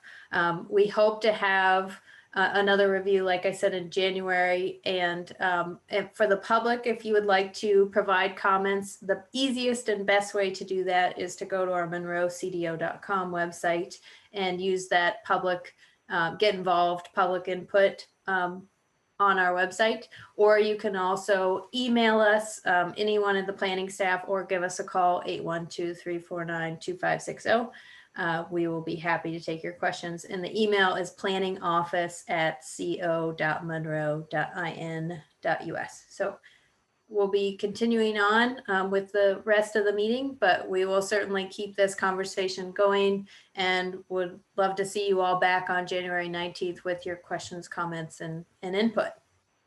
Thank you so much, Jackie. We're moving on now to the unfinished business. Item number 2009-PUO-02, Westgate on 3rd, Planned Unit Development Outline Plan. And this is the final hearing, okay. So let's proceed with the case. Ms. Crecelius, would you like to present the case? Absolutely. Thank you, Margaret.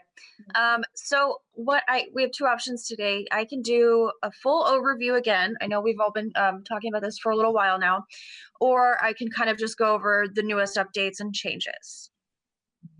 So does anybody have an opinion on what they'd like to hear tonight?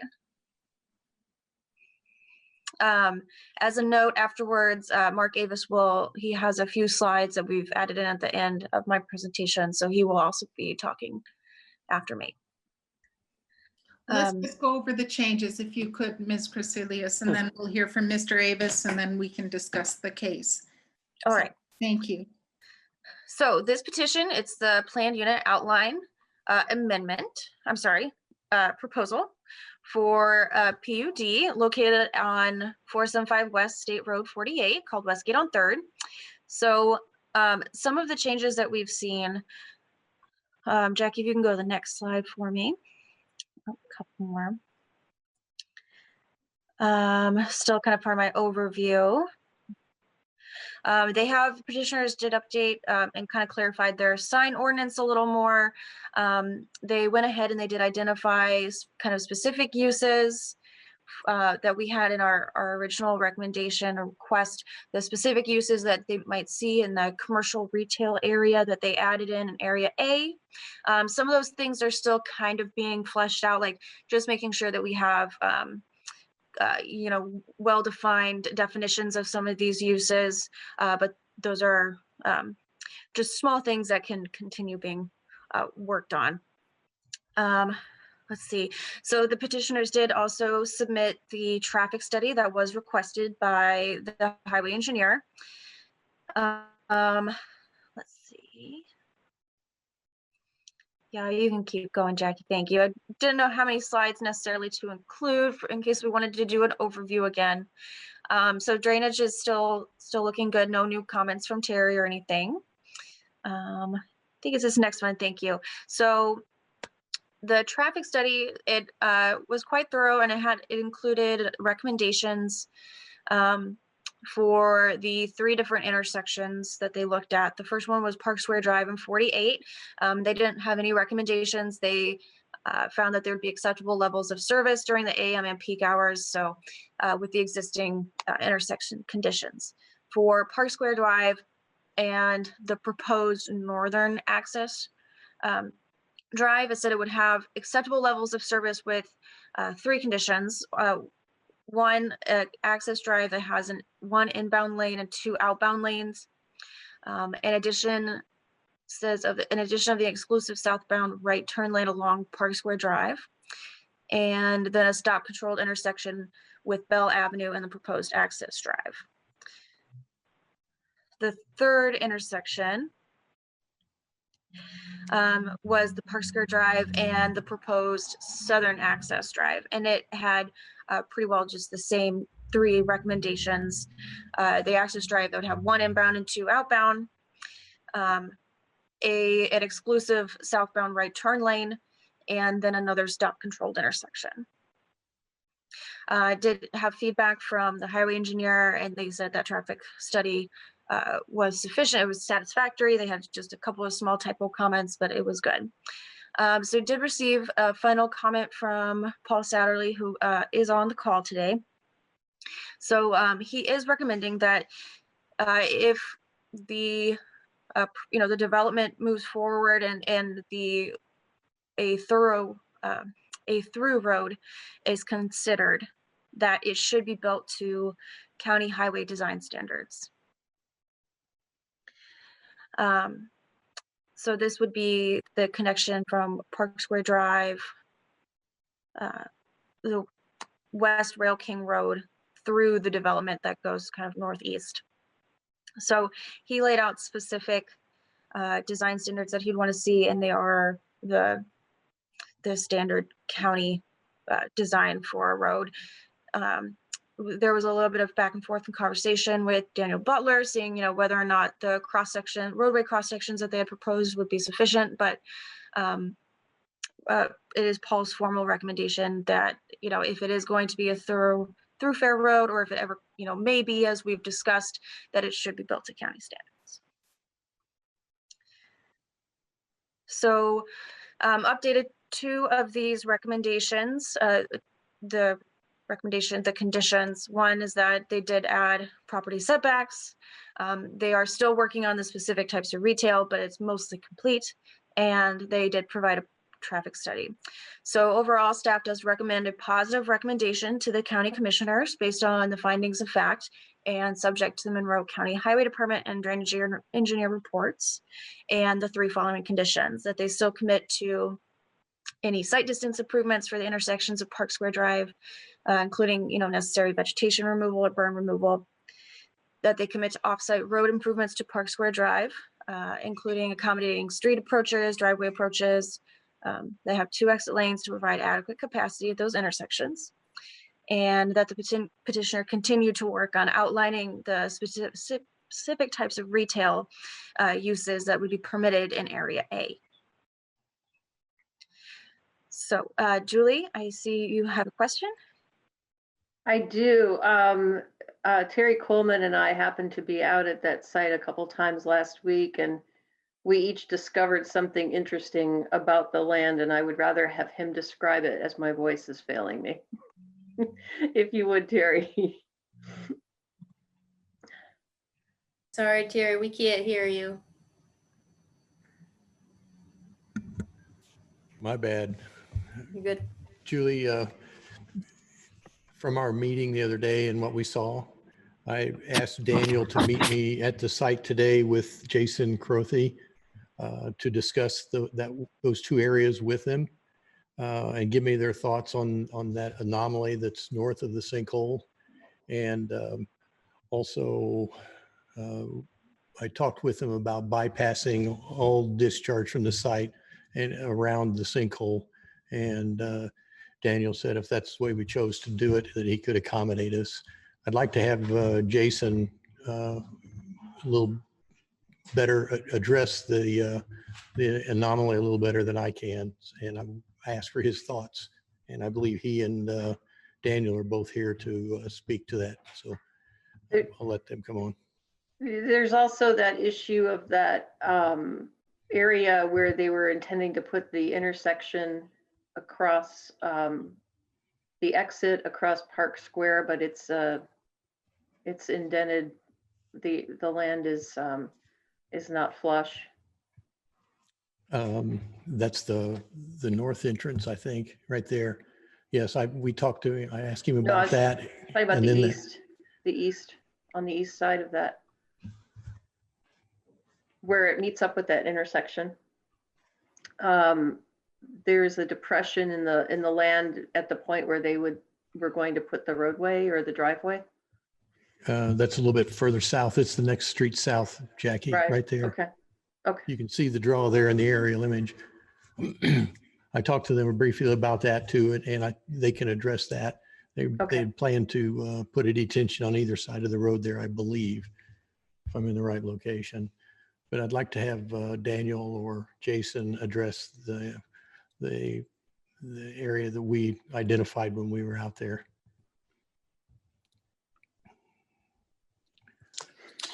Are you here, Daniel? Hey everyone, this is Daniel with Bynum Fanio. Jason, are you on? I think he had to jump off for a second since the previous project had gone a little long, but we had met out on site and discussed many possibilities with what we can do with the stormwater that's coming around the main karst feature that we're going to keep undisturbed in the middle of the project. And Jason felt that there was no indication of the anomaly kind of north of the main sinkhole area being anything that would propose or be something like that. However, we would still propose a geotechnical report and a geotechnical study to be done as construction is getting going and as any type of earth movement is going through that area, to make sure as we're going that there is nothing that would have any underground geology of any sort.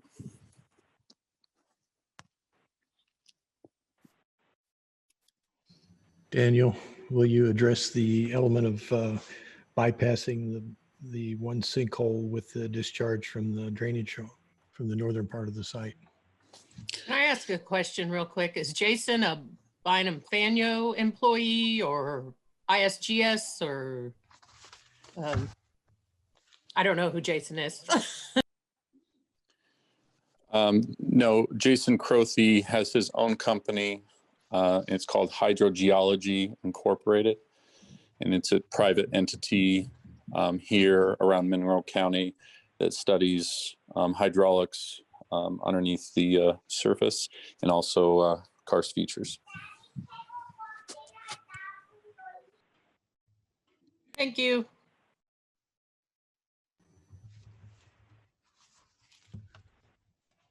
Daniel, will you continue with the drainage on the north part of the site bypassing the sinkhole? Yeah, so Julie, to answer your question and to follow up with Terry's wondering about that main sinkhole, normally our intentions, and Jason agreed with me today on site about stormwater running to a main karst feature that normally takes on a certain amount of surface flow that it receives, that currently a certain amount of acreage. Then we try to match that acreage with amount of surface flow to that. But obviously the site will be developed. And so we always propose that that water goes through some kind of best management practice or detention facility bioretention cleaned before it's let out in that karst feature. So it ensures that no oils, pollutants that do not go there now would be introduced. We think that's normally the best practice for several reasons, but if it feels like the best solution or a request in this particular project to have that stormwater that's cleansed through our detention facilities actually bypass that karst feature and be outletted from the site without going through the karst feature, then we're happy to accommodate that. Will you address the entrance on the east side of the site about midway through with the ponds on either side of it? Julie had asked about that. It's not that one, Terry. It's the one to the north of that. Oh, it's that okay. one. That's the one where there's a depression in the ground where there was supposed to be a driveway. And we were trying to figure, because they don't match with the street across Park Square. Yeah, the issue there is building 3 is in a low spot on the site and will require fill for the pad, and the entrance there just south of building 3, it's higher than, and the drive would have to be excavated, lowered, excavated down to meet the intersection. And she had, I think she was asking for a little bit of more feedback there. Julie, if I understand your question as well, that our current plan still does not match up exactly with the street across from it. Is that also your question? Yeah, the terrain didn't match up, right? But no, on the plan it matches up, but the terrain doesn't match what's there in reality.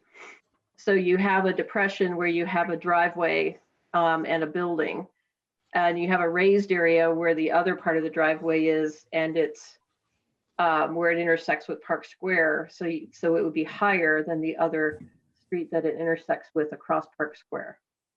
I don't have my packet open because it's suddenly unavailable again. The link's not working. So I don't have my packet open on my laptop. So sorry, I'm not able to describe it as accurately as I would like at this moment.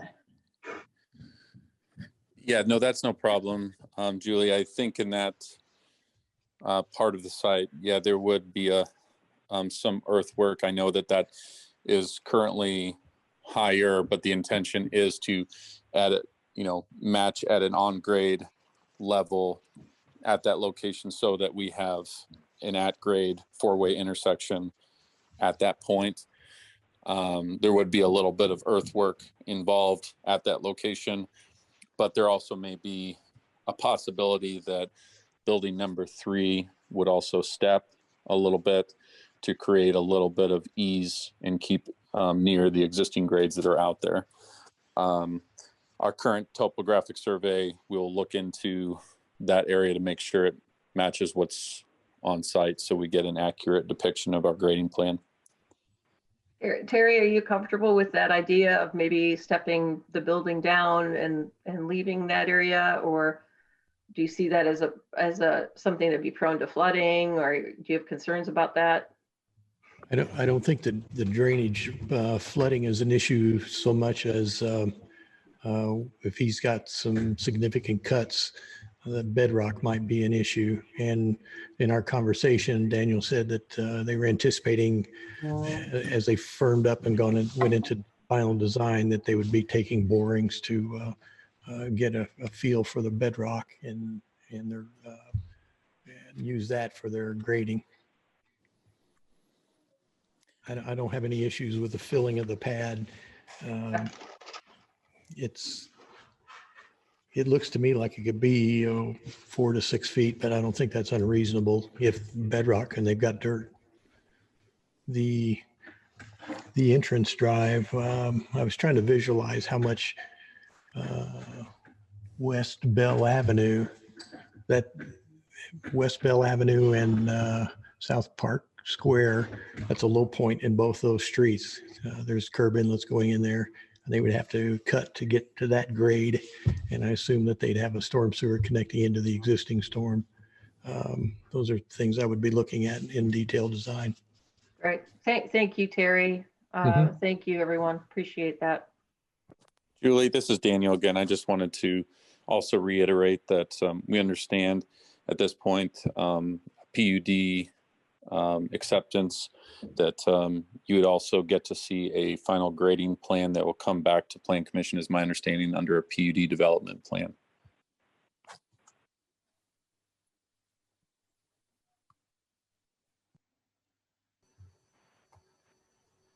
So, Jackie, you can correct me if I'm wrong, but as of right now, there is no condition that this development plan would come back to the Plan Commission. It would be reviewed by staff, highway department, et cetera. I think, Ms. Crecelius, that depends upon the vote tonight. Well, yes, I just mean as of right now, the condition has been written out. So if you want to add it, just make sure to write out. Thank you. Thank you. I'd like to add something to the discussion. Just to give us a running tally, because we've stated over and over again that we'd like to keep the urban and the rural. In my kind of review of what we've been responsible for planning and approving over the last year and a half or so, I just want to remind everyone that this is another 300 units on West 3rd Street. I think the Hayden Flats at 3009 South Rogers Street is proposing to convert farmland to 300 multifamily units with only an administrative overview. That the Verona Park Lakes on Sayre Road has 248 units. Highlands under construction has 219 bedrooms off of Rockport Road. And there's another proposal percolating along off of Tap Road, again for another 300 units. And Southern Meadows has about 100 homes, 100 units as well that are being proposed. So I just want everyone to review this in the context of density and our purported or our stated goal of keeping the rural and the urban. So let's just keep moving along with the discussion. Can I just follow up to that question or comment real quick? Yes. Yeah, I think my opinion would be that I'm not a fan of all this development. However, our comprehensive plan has identified areas where we'd like to see increased density. And I think this is one site that fits very well into that. Do I like the development around the country? No, I'd like to turn county, I'd like to turn the clock back to, when I graduated high school and the way the city looked then. But this is not necessarily about how I feel about this, but what the comprehensive plan dictates. And I believe that if I recall correctly, they could actually put a higher concentration on this site with the current zoning. I think the current zoning only allows for 18 units. So I understand what you're saying, and but I think it's good to have a refresher on the sum total of the density that we're approving.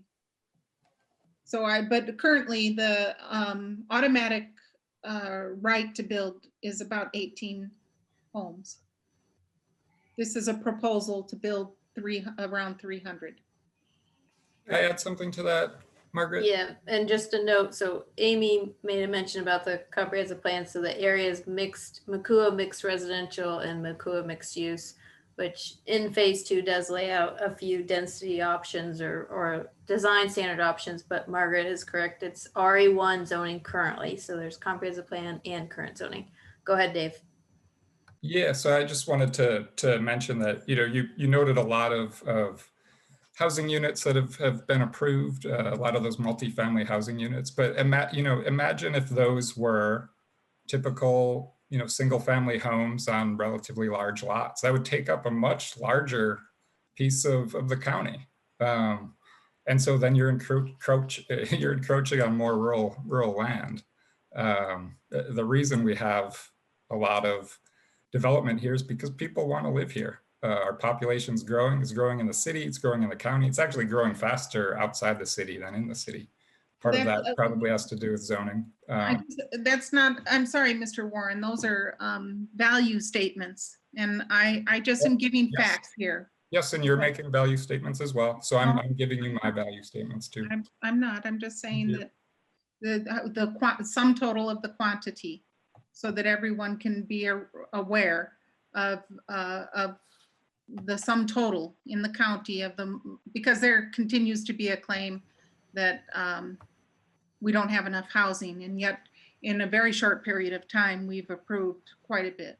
So I just want to keep that on the table. Well, the housing shortage claim is a factual claim, not a value claim. Okay. And Margaret, I might just get with you. Those numbers do sound absolutely correct. The one on West Tap might be a city development, but we can double check that maybe after this meeting. Yeah. Thank you. All right. Does anyone else from the Plan Commission? Bernie, you've got your hand raised. Go ahead. Yeah, briefly. I think Amy's point, as we look at this as a rezone with the comprehensive plan, is on target. I think it could also get dangerous with looking at overall housing units we've approved in various areas of the county versus where a specific target might be, which I think this one hits it. We've got Cook Incorporated, we've got Baxter, we've got Cook Incorporated again, we've got Ivy Tech. We're utilizing the state highway with I-69 very close. I think those are all very strong attributes to show a density such as this. And actually, you know, I could almost see from a site plan perspective how in the comprehensive plan, how a higher density might even be legitimate here. But I think Amy's point with the comprehensive plan and what we look at with the rezone, I think is extremely important for us to understand. And Dave's point about the same number of single family units over a broader area, this actually solves some of those problems that others may be concerned about. So that's all I've got. Thank you. Thank you. Anyone else from the Plan Commission?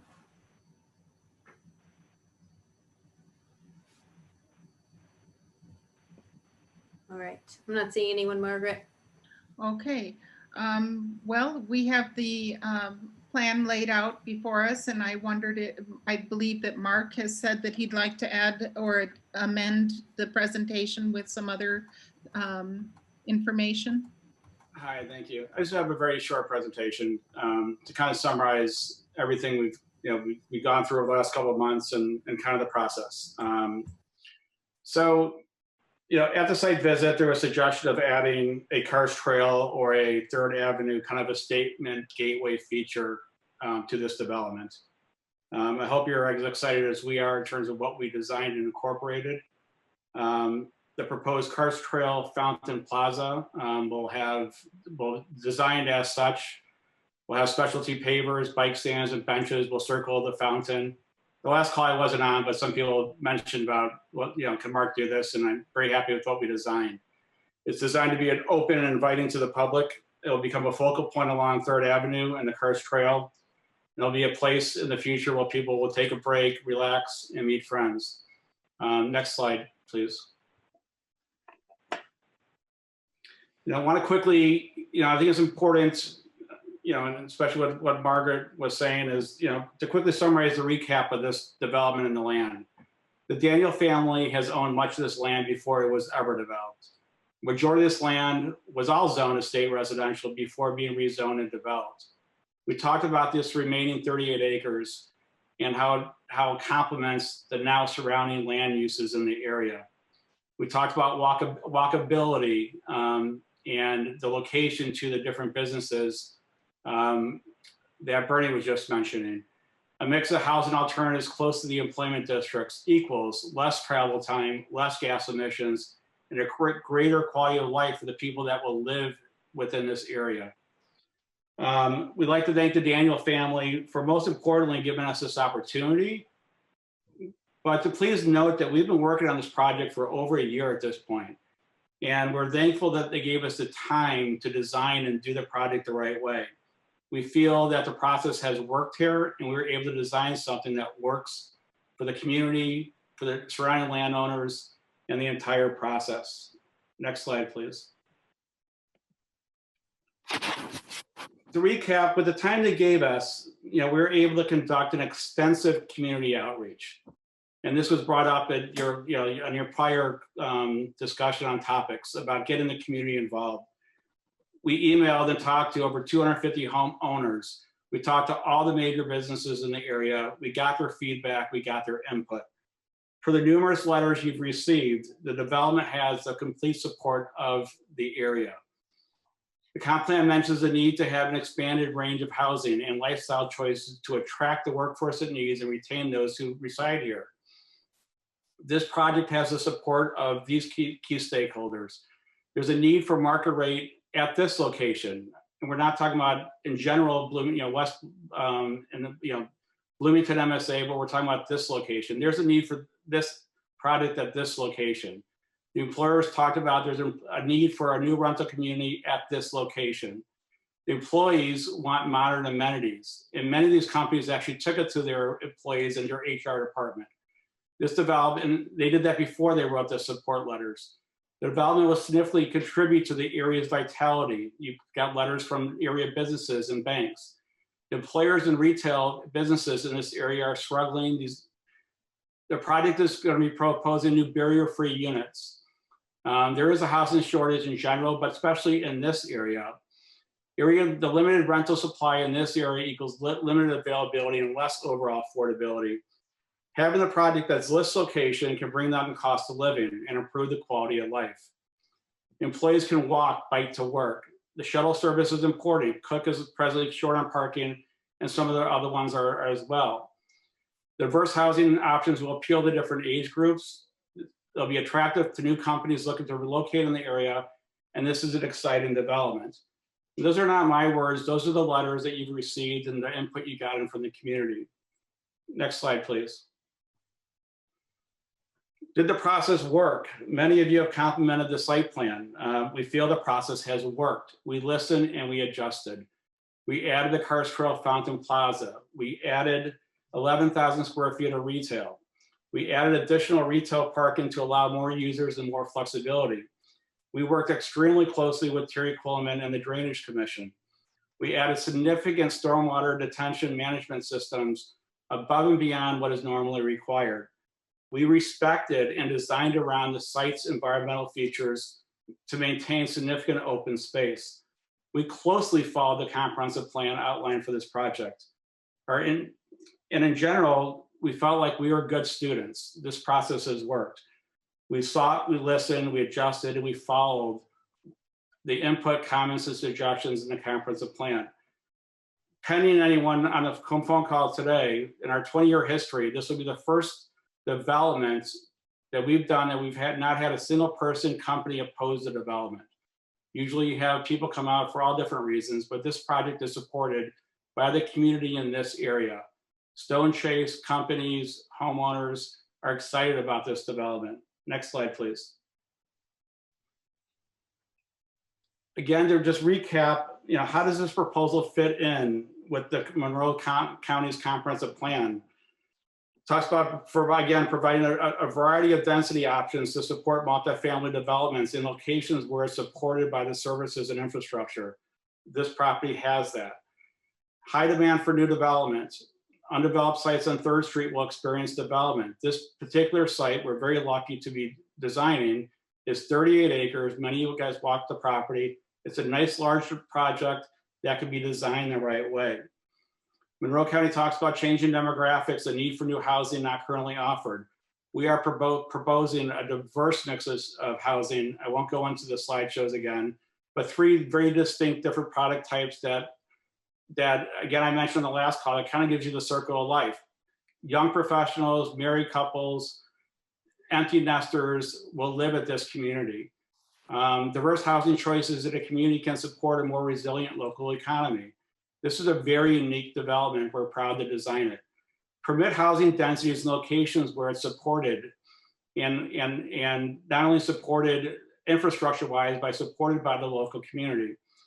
Provide greater opportunity for more diverse housing types and densities. Next slide, please. So, you know, again, when you look at the site plan and what's designed and the different product types, the retail, the office, you know, elevator buildings, traditional apartments, the townhouse types of units, attached housing, again, we feel the process has worked. You know, we're very passionate in what we do. Some of you mentioned that when we're walking the site. You know, we feel that this particular mixed-use development will become a case study in what other people will look at in terms of, you know, and they'll try to emulate this type of development. You know, the size allows us to do this.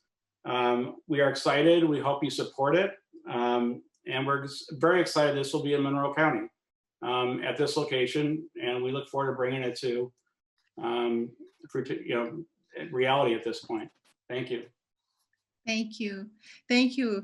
I'd like to bring it back to members of the Plan Commission for further discussion. Jeff has his hand raised. Thank you. First of all, I love this project, and I think the gateway treatment that you displayed here was really really knocked it out of the park. So really appreciate that.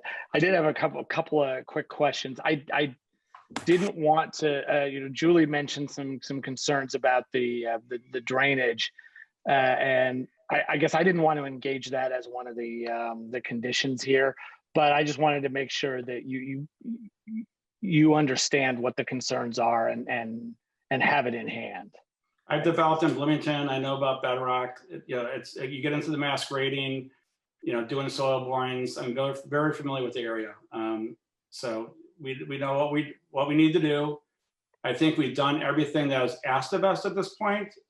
So hopefully there's a little credibility that we'll do everything from this point on, including working with Terry with our borings and the drainage. That's where you mass grade a site like this. It's 38 acres. So we know what we need to do.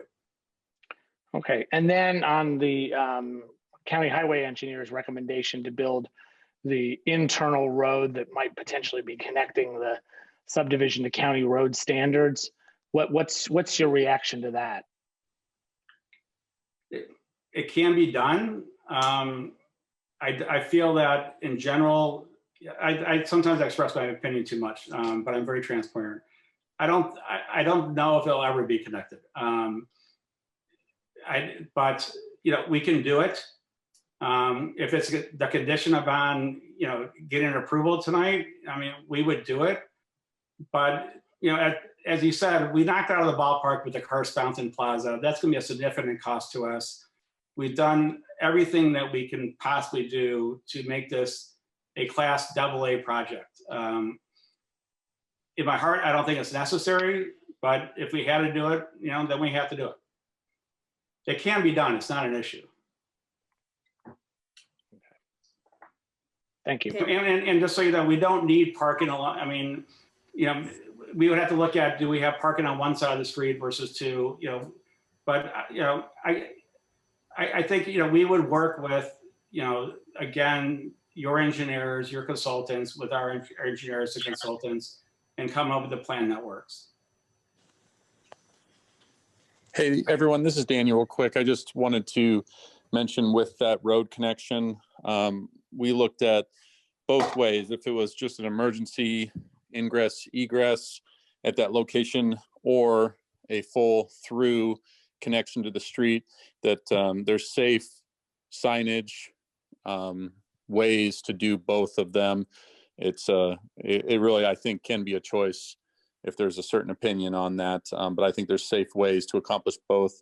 If you have this path there, then you can set up the correct signage that would accommodate a mid-block crossing that AASHTO would accept and keep that, in our engineering opinion, safe for people to go across there. I also just want to mention that Jason Crothy is back on the call now, so if there's any more environmental questions, he would also be willing to take those. Okay, David Warren and then Jim Stainbrook have their hand raised. Hey, yeah. I also like this project. My preference is to still make that connection there, whether it's one lane or two. Again, I just don't want to foreclose upon that opportunity in the future. Second, I like that, this is 330 units. Yeah, these are new market rate units. But I've been trying to talk to people lately about the fact that most of us, when we buy or we rent, we either buy or rent used housing, right? Like I've never bought or rented new housing. And the way that you make it possible for more people to buy and rent more affordable used housing is you have to allow new housing to be created. And so I think this is great. It's a lot of units on a small piece of land. I really appreciate the petitioner answering the question about Section 8 housing choice vouchers. And if the petitioner is able to, would you mind talking about how obtaining financing makes it difficult to make that commitment off the bat, especially in a state like Indiana where it is legal to discriminate on source of income? Yeah, and I wrote a long letter, which I usually disclose too much, but I think it was very detailed. First of all, I just want to make sure I always answer questions. We are building the 2-lane road and we're stubbing it to the bike path. And there's language in the PUD plan that gives exactly what I talked about. And I wrote it where Planning Commission was happy with that language. So okay. we are stubbing it. And if at your discretion, it can be opened up. So that was addressed. In terms of financing, in terms of the project like this, we in our projects, we use, bank financing, acquisition financing, which has to do with the project this size, posting the letter, we've agreed to, we're gonna do this in one phase, one letter of credit, one financial institution and with equity. And that type of bank, and I wrote in the letter, we will get financing for this, but there's only a finite number of people that, do a project of this size, especially that are willing to post a letter of credit. So those entities, that's temporary financing, and they're looking to basically retire their letter of credit and their financing within 3 to 5 years. So, under that financing, we usually, we have not done Section 8 because it's usually curious with that type of financing. But once we put permanent debt on the project, at that point, it's something that, as we said, we would consider doing. And our management company has projects that they do it, and some don't. And a lot of the reasons why is what is their financing, on the project, and how did they finance it, and who their end financing entities are.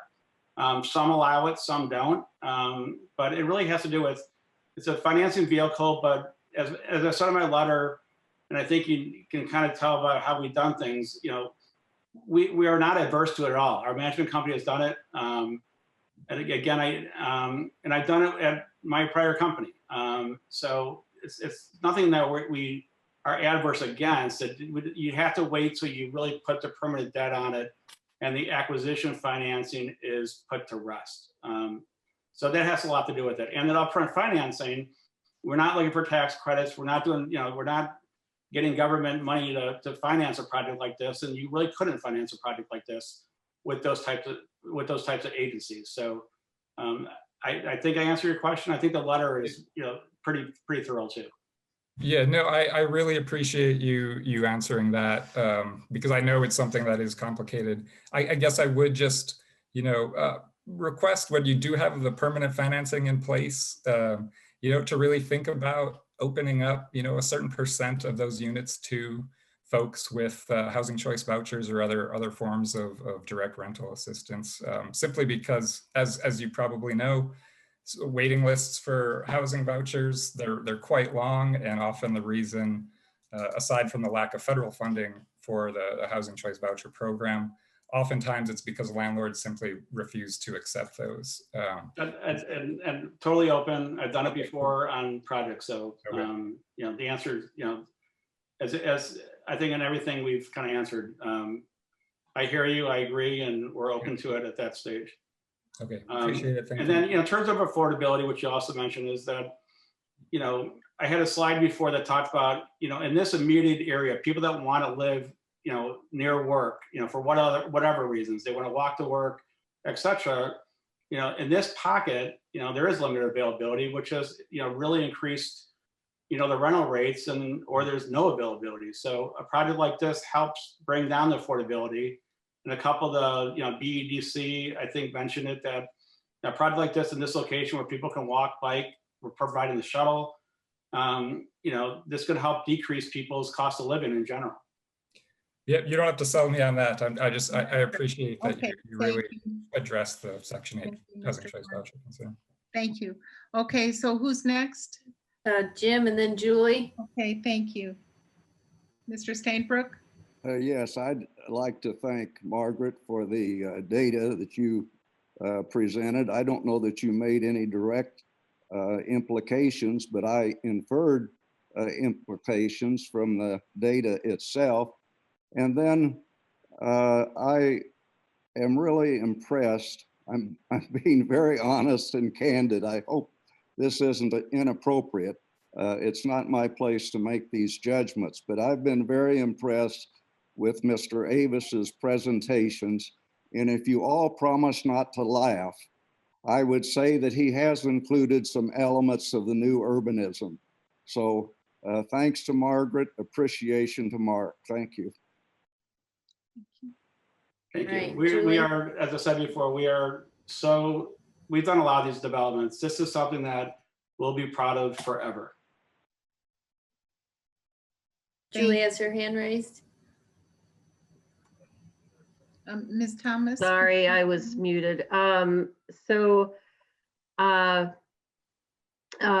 are things I certainly appreciate, and I know that there's been some work done to adapt this to the trail and to the open space, and I think the open space is a really big selling point. But I would ask whoever's going to make a motion that we do go ahead and ask for a review of the site plan because of those anomalies in the drainage. I'd like to see what comes out of that and the roadway and the intersections. I would rather see how this is shaping up once they actually get into the land and have to start making those decisions if the building is going to be stepped down and those kinds of things. I think it would be good for the public to have the opportunity to see any changes. So that's my take on it. Jeff, you have your hand raised? Yeah, I just wanted to follow up on that. So how would that condition be worded? Is that just that we would add as a condition that the plan commission reviews the site plan? Yeah. The development plan. Yep, development plan, site development plan, right? So that's what you're looking for, Julie. Yeah, Okay. that would make me, that would put my mind at ease, just because I have a lot of questions about what we saw on our multiple visits there. I would agree with that because there have been some drainage issues in neighboring neighborhoods that have cost the county and the county taxpayers additional money. So are there any other members of the Plan Commission who would like to discuss this, or should we move to public comment? Looks like Tron is the last one, and then we could move on, Margaret. Thank you. Okay, Mr. Enright, Randolph Enright. It's been a long one, Margaret, don't worry. And I guess my question is, right now, what we're looking at, the petitioner is dedicating that connection, but as just one lane that is outside of the specs that the highway would like to see it in. Is that correct?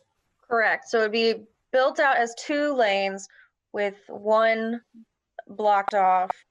There would be an easement so that it could become public, both lanes. But Paul, the highway engineer, is stating that if it does become a thoroughfare or throughway, that it should be county standards. And currently, it's a little off. The cross sections are different. Paul pointed out some of those specific design standards that are he would like to see met if that's ever an option. And I guess, would you go into the easement and it could potentially become used? Well, so that was just kind of one of the ideas that came out of a lot of this discussion surrounding whether or not it should be connected. I think, it seems like a lot of Plan Commission members have had a lot of really good discussion and ideas as, for and against. So that was because, Mark has no problem with building it out to already 2 lanes. It kind of seemed to settle like that might be, people are okay with having that as an option. And so the easement would allow it. Say we get a bunch of complaints in 3 years and people want that road connected or something, that easement could be dedicated, so that, whatever the 1 lane barrier could ever be removed and it could be opened up. And that would, I guess, who So it would could be opened the up. person to necessitate the need to open it up? Would that come from planning or highway, I guess? I think it could be either avenue. So this would come back to planning at some point if we ever did want to make that connection. All right, Jackie or Larry, correct me if I'm wrong. It seems like it could be something that might be complaint driven, or maybe just through time and use. Even the development might say it might be wise to open it. Yeah, Right, we so could. go ahead. Sorry, Jackie. I was just going to say, we could have Mark draw up some sort of easement agreement that spells out a little bit better that language. We've tried to pinpoint we don't have this situation very often. So Mark did put this together in the outline plan on the screen to just kind of extend the conversation that Ann's saying as well. So I think we could write in extra language in this, or have them, like I said, draw up a permanent easement agreement that we could review with the development plan that tells us at which threshold the road can be opened up, or if it's just at the discretion of the planning and highway department. I mean, the language is set up where it's purely at the discretion of the Monroe County. So if the neighbors want it open, you say open it, then it gets open. But it'll be 2 lanes, stubs to the bike path. They'll be still posted, for municipal vehicles. And at any time, if it's decided to open it up, then it does. So that language would be part of the final development plans. Mr. Avis has been very accommodating on this. I wasn't quite finished. I'm sorry, Margaret. Right, thanks. This is more to ensure predictability, which I think you could appreciate. So, to be complaint driven by people calling in, I think that does need to be ironed out a bit more. And Dave, do you have any suggestions? Do you see where I'm going with this? We need to have something in place where it's not just, throw spaghetti on the wall, see what sticks, but what triggers this, so there is predictability.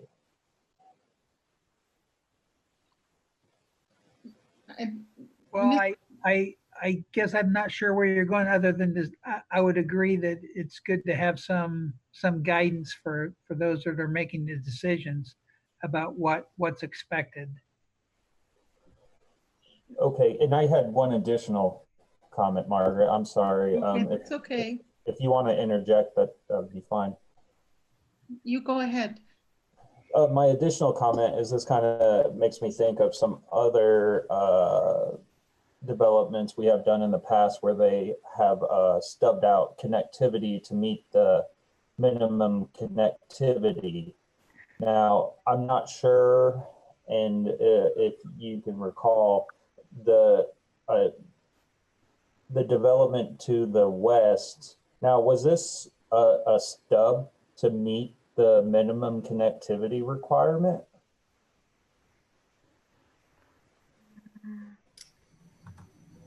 Sorry, John, you're wondering if Stone Chase had two forms of ingress egress excluding this. I think that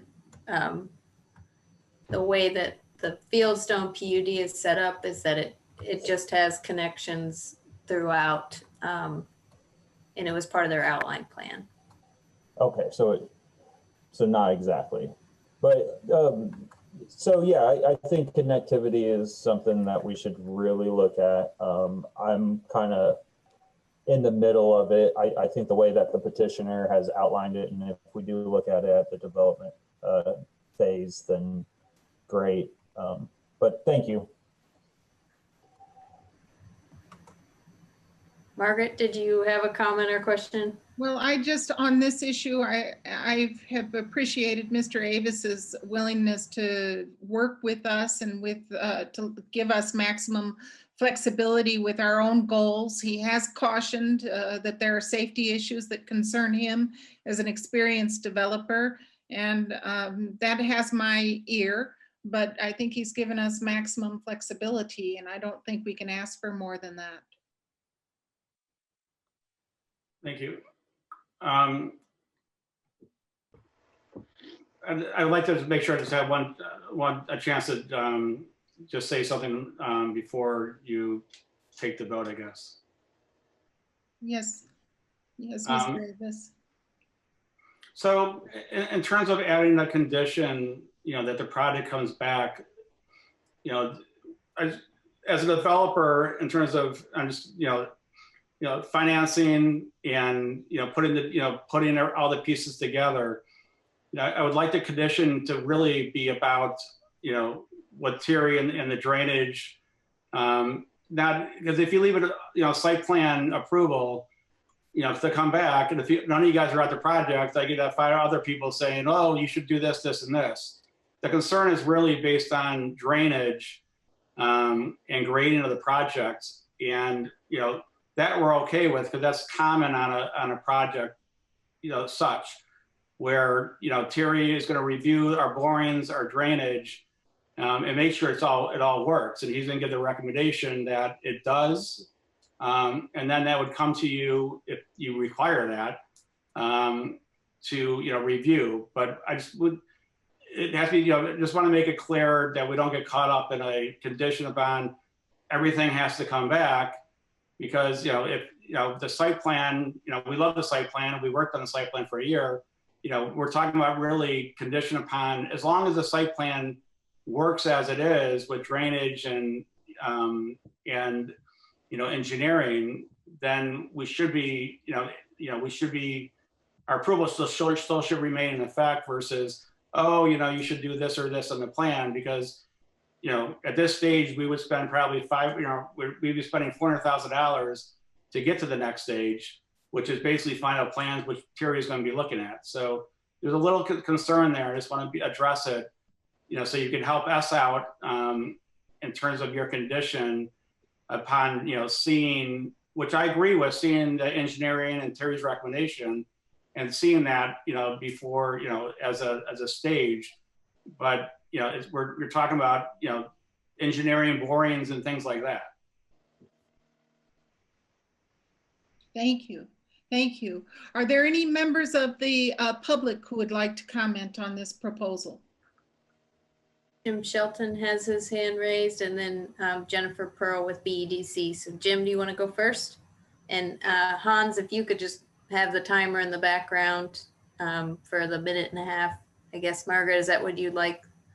Yeah, I think that would suffice on this. Okay. Thank you. Go ahead, Jim. Good evening. Jim Shelton with the Chamber and a member of the county's Redevelopment Commission. I want to make sure you're aware and you think about the fact that we need this housing now for the employment that is out there. Ms. Ridge can attest that hopefully this week, the Profile Parkway extension will be completed.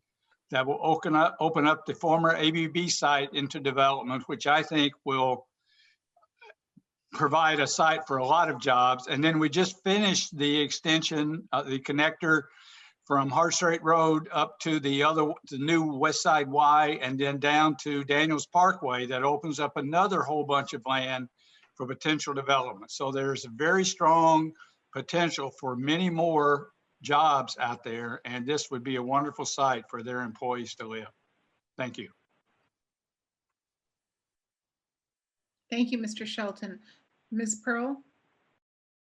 Hello, yes, thank you so much. I just wanted to speak in favor of this. A useful piece of data, as everyone is considering what's needed, comes from the Regional Opportunities Initiative. They did a housing study on the Hoosier Uplands region, and they estimated between 2019 and 2030, the cumulative housing need for our community is 5,123 units. And what we've heard from employers through the pandemic is that housing continues to be a challenge, workforce housing. The other thing that the study found, and this was done for ROI by RDG, which is an outside consultant, they found that since 2012, the median sale price in Monroe County increased by 30% on houses. And so just shortages overall of rental and housing that is for sale have made it very challenging for people in the community. So this is a very exciting project to see. And when we talk about economic development, we're not talking about growth for the sake of growth. We're really talking about how do we sustainably increase prosperity and quality of life for communities. So we just really appreciate everyone considering this project. Thank you, Ms. Pearl. And I would request that when you refer to these studies, that you provide the Plan Commission with a copy of it in advance so that we can actually vet the analysis that you've done. I've heard this study referred to many times, and I've read through it, and there are certain parts of it that just don't really stick with me, but that's for another discussion. If you could provide us with copies of that study, I'd be most grateful. Would you like the link in the chat? You can do that, yes. Thank you. Got it. Thank you. Thank you. Okay, are there any other members of the public who'd like to make a presentation or to speak to us? If not, we'll entertain a motion at this time. I'm not seeing anyone, Margaret. Thank you.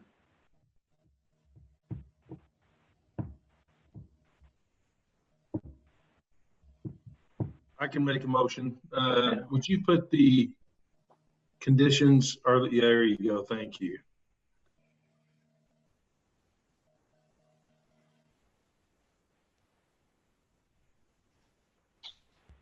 You're muted, Bernie. I move that we forward this petition, case number 2009-PUO-02 Westgate on 3rd Street Planned Unit Development Outline Plan, final hearing, located at 4755 West State Road 48, with a positive recommendation to the Board of Monroe County Commissioners with the following conditions. 1, that the petitioner commit to any site distance improvements for the intersections at Park Square Drive, including necessary vegetation removal and berm removal. 2, the petitioner commit to off-site road improvements to Park Square Drive, including accommodating street approaches, driveway approaches, should have 2 exit lanes and provide adequate capacity at the intersections with Park Square Drive. 3, that the petitioner update the outline plan to include the specific type of retail uses to be permitted in Area A. 4, that the development plan be reviewed. Excuse me just a second, I had my notes on my screen. Give me just a moment, please. That the development plan be reviewed by the Plan Commission so as to offer clarity to the grading and the roadway connections, and also the building pad located labeled as number 3. And for the purpose of reviewing the east-west connector as it relates to the easement language to be proposed by the developer. And 5, that the east-west connector be built to Monroe County Highway Department standards. Second.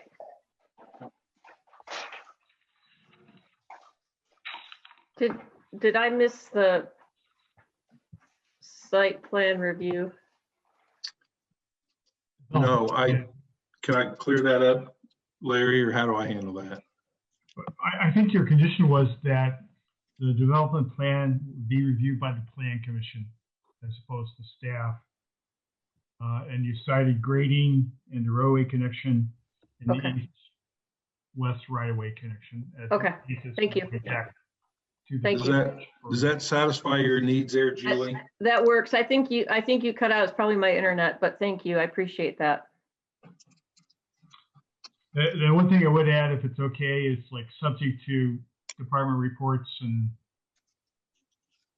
I think that's a great idea, Larry. Subject to the staff report and reports of highway department, drainage engineer provided in the packet. Okay, I will try to repeat this motion. So bear with me. Not that you didn't do a great job, Bernie. It's just complicated. The motion is to send a favorable recommendation to the Monroe County Commissioners in regard to petition 2009-PUO-02, Westgate on 3rd Street Planned Unit Development Outline Plan, which in effect will rezone the area to planned unit development. A vote in favor is a vote to send a favorable recommendation to the Plan Commission with the following conditions: that petitioner commit to any site distance improvements for the intersections at Park Square Drive, including necessary vegetation removal and berm removal. 2, that petitioner commit to off-site road improvements to Park Square Drive, including accommodating street approaches, driveway approaches, and having 2 exit lanes to provide adequate capacity at the intersections with Park Square Drive. 3, that the petitioner update the outline plan to include specific types of retail uses to be permitted in Area A. 4, that the development plan be reviewed by the Plan Commission, and particularly to address grading concerns, roadway connection concerns, and the eastward connection, as well as geological issues. And 5, that the east-west connection be built to county roadway standards. Again, a vote in favor is a vote to send a favorable recommendation in regard to the outline plan to Monroe County Commissioners. Margaret Clements? Yes, before voting, I'd like to say that to my fellow members of the Plan Commission, that there's a growing segment of the community that does not buy into the mantra that supply and demand should rule in Bloomington. That has been a very stalwart cry for a long time, and it doesn't seem to ring true in our lived experience, that more supply does not necessarily equal cheaper prices. That being said, I am very concerned about density, and I hear well that other members of the Plan Commission are all for this densification and urbanization of our county. I have, however, been convinced by some of the arguments made by other members of the Plan Commission, especially Ms. Thompson, who has stated that this is a perfect place for this to go. If you look at the surrounding areas, it's very similar to what is neighboring this proposed development. I'm also convinced by the property owner's wishes, and also by the concern and care that the builder is taking with our community's wishes and with the wishes of the Plan Commission. So that being said, while I normally don't speechify before giving a vote, this is an exception because I do feel that there's a growing trend for much more densification, not just in the county, but in the city all at the same time, and that we need to tend to the care of our community. And it's incumbent upon all of us to do that. And I will be voting yes for this, but I do have these statements to implore my fellow commission members with as we go forward. So thank you. Trying to write Randolph.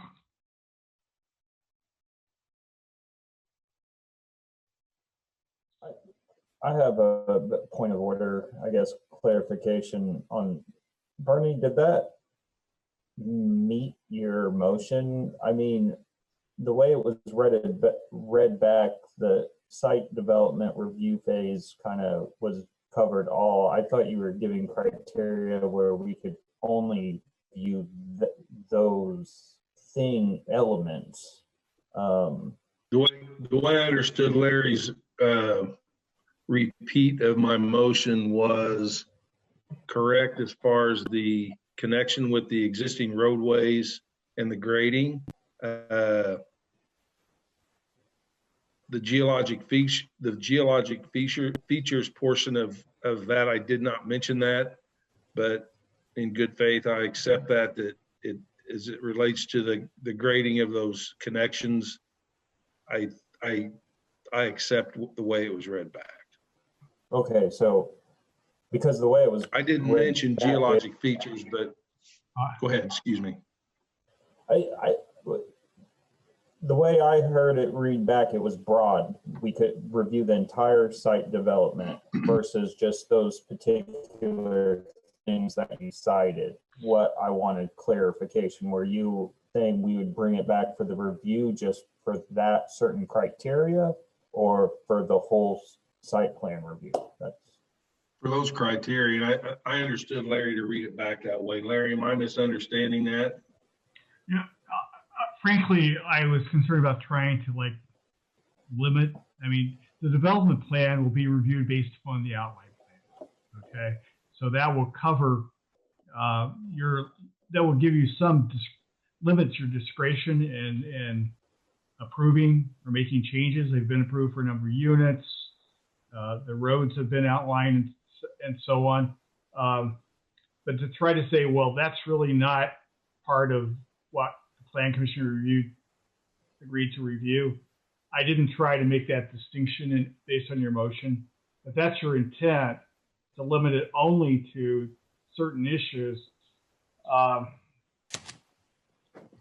you know, I may have not been accurate. I basically, you know, again, it'd be difficult to make a motion to precisely limit the review of the Plan Commission. But clearly the intent is to limit it to those issues. Yeah, I think you repeated back in your motion, or you're repeating of my motion, I guess. But anyway, that it was to be related to the connectivity of the roadways to the adjacent streets, and to that grading, and you added geologic features.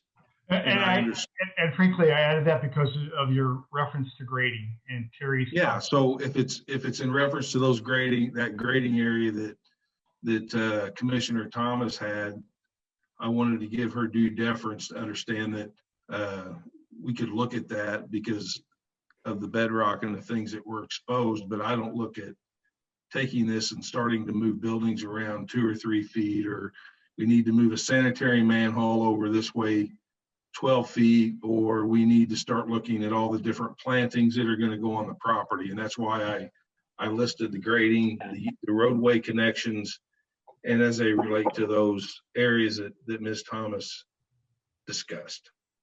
Is that a fair explanation? right. That was my concern. I didn't want to vote on something that I thought was being recited back to me outside of what you intended, Bernie. So not sure what to do at this juncture because we're still in the middle of something. Dave Schilling, would you like to provide us with a bit of guidance? Sorry, Jim. Madam President. Yes, Mr. Stainberg. Point of order. With all due kindness, these questions should have been undertaken during discussion of the question. This is entirely. That's not true. I'm actually clarifying what the motion was. If it will come to a reasoned conclusion, then I'm willing to. I don't know what. This is entirely out of parliamentary. okay. I am the only person who has voted thus far. So I would like to ask Mr. Garitas, would you like to amend your motion? Are you satisfied? He stated his motion fine. It was the motion that was read back that I felt didn't meet what he intended. And Jim, I'm sorry. I had a point of order to clarify what the motion was being read back, and that did not coincide with what Mr. Garitas said. So this is not out of any ordinary. I want to make an informed, sound decision and vote on what's being intended. So I'm sorry for the difficulty, but I am going to make a decision that represents what's being asked. I would like Mr. Wilson to clarify the vote. Would you please, Mr. Wilson, read back? This is an important matter. And Mr. Wilson, would you please state clearly? Well, if I've misunderstood what Bernie said, I apologize. Let me try that provision alone. And then we will have Mr. Garitas affirm that you have included everything that he intended. So thank you, Mr. Wilson. Thank you for indulging me, members of the commission. And let me explain. I mean, if development plan approval is at the plan commission level, you have to approve the entire development plan. You're not just approving the three things. Okay, we haven't seen the development plan yet. So again, if you delegate it, it's all on the table because you have to approve all of it, not just these three sections. Because the development plan will flesh out everything that's in the outline plan. And that was the reason for why I said it in the way I did, was that, again, let me try again, that the plan commission will approve the development plan will be subject to approval by the plan commission, specifically focusing on grading and erosion control and the roadway connections, particularly the east-west connection. I mean, is that sufficient? You see, you're not just going to approve the three things. You're going to approve the entire development plan. Dave, am I making sense? Yeah, I think that addresses the concern. I thought it would address the concern that Tron raised earlier about having some guidance for people coming back, but maybe I misunderstood that. Okay, well, I'm at a loss with parliamentary procedure as far as how to rectify this situation, the point of order and the resolution of the motion and the vote. I accept that Mr. Wilson's readback of my motion is accurate. That's what you needed. Thank you. And that's all I needed. Call the question. So I can. Thank you, Tron, for asking the question, and thanks for your indulgence, everyone. Thank you. I'll resume the roll call. Tron Ray Redoff. I apologize, everyone. I just wanted to make certain. Yes. Bernie Garitas. Yes. Jeff McKim. Yes. Jim Steenbrook. Yes. Julie Thomas. Yes. Amy Thompson. Yes. David Warren. Yes. And Jerry Pittsford is not here. I just want to make sure. Okay, the vote is approved 8-0. We'll go to the plan commission or go to the commissioners with a favorable recommendation. Thank you. Thank you so much, everyone, for your patience on this long evening. And are there any other reports from planning or from legal? I would just like to thank. Thank you. Okay, I would just like to thank the Plan Commission for your service this year. It's been a tough year, and you guys have been troopers with Zoom and all the complications we've had to deal with.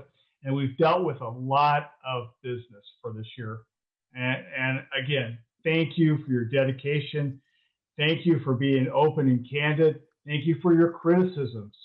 I mean, that's important, that you do your job as plan commissioners, and we appreciate it even when you're not happy with what we're doing. I also like to thank the staff for their efforts during this year. They've done, I think, a stellar job given the difficulties we've been dealing with. And thank Dave and the other department heads, Terry and Highway, for your support during this year. We've, again, done a lot of business and we've made a lot of progress. And hopefully 2021 will be a better year for all of us. Thanks. Thank you, Mr. Wilson. And Mr. Schilling, do you have anything that you would like to add to for our meeting today? I would just second Larry's excellent comments. Well, thank you very much. Well, I have to say, as president of the Plan Commission, that I've really been grateful for everyone's can-do spirit and how you do sort through the bureaucracy and you help the community, you help the developers, you help homeowners, and you help us all do a better job. So I'd like to thank you all for your good work, and also to every member of the Plan Commission who shows up and gives up their time and of their mind and of their experience to help further our community. So thank you very much to everyone. Thank you for your service, Thank you. Margaret. We appreciate you. Thank you. Thanks to the planning staff too. You all are awesome. Definitely. Well, given that, is there a motion to adjourn? So moved. Okay. Second. Okay. Well, okay. Good night, everybody. Thank you. Thank Good night. you. Good night. Good night. Good night.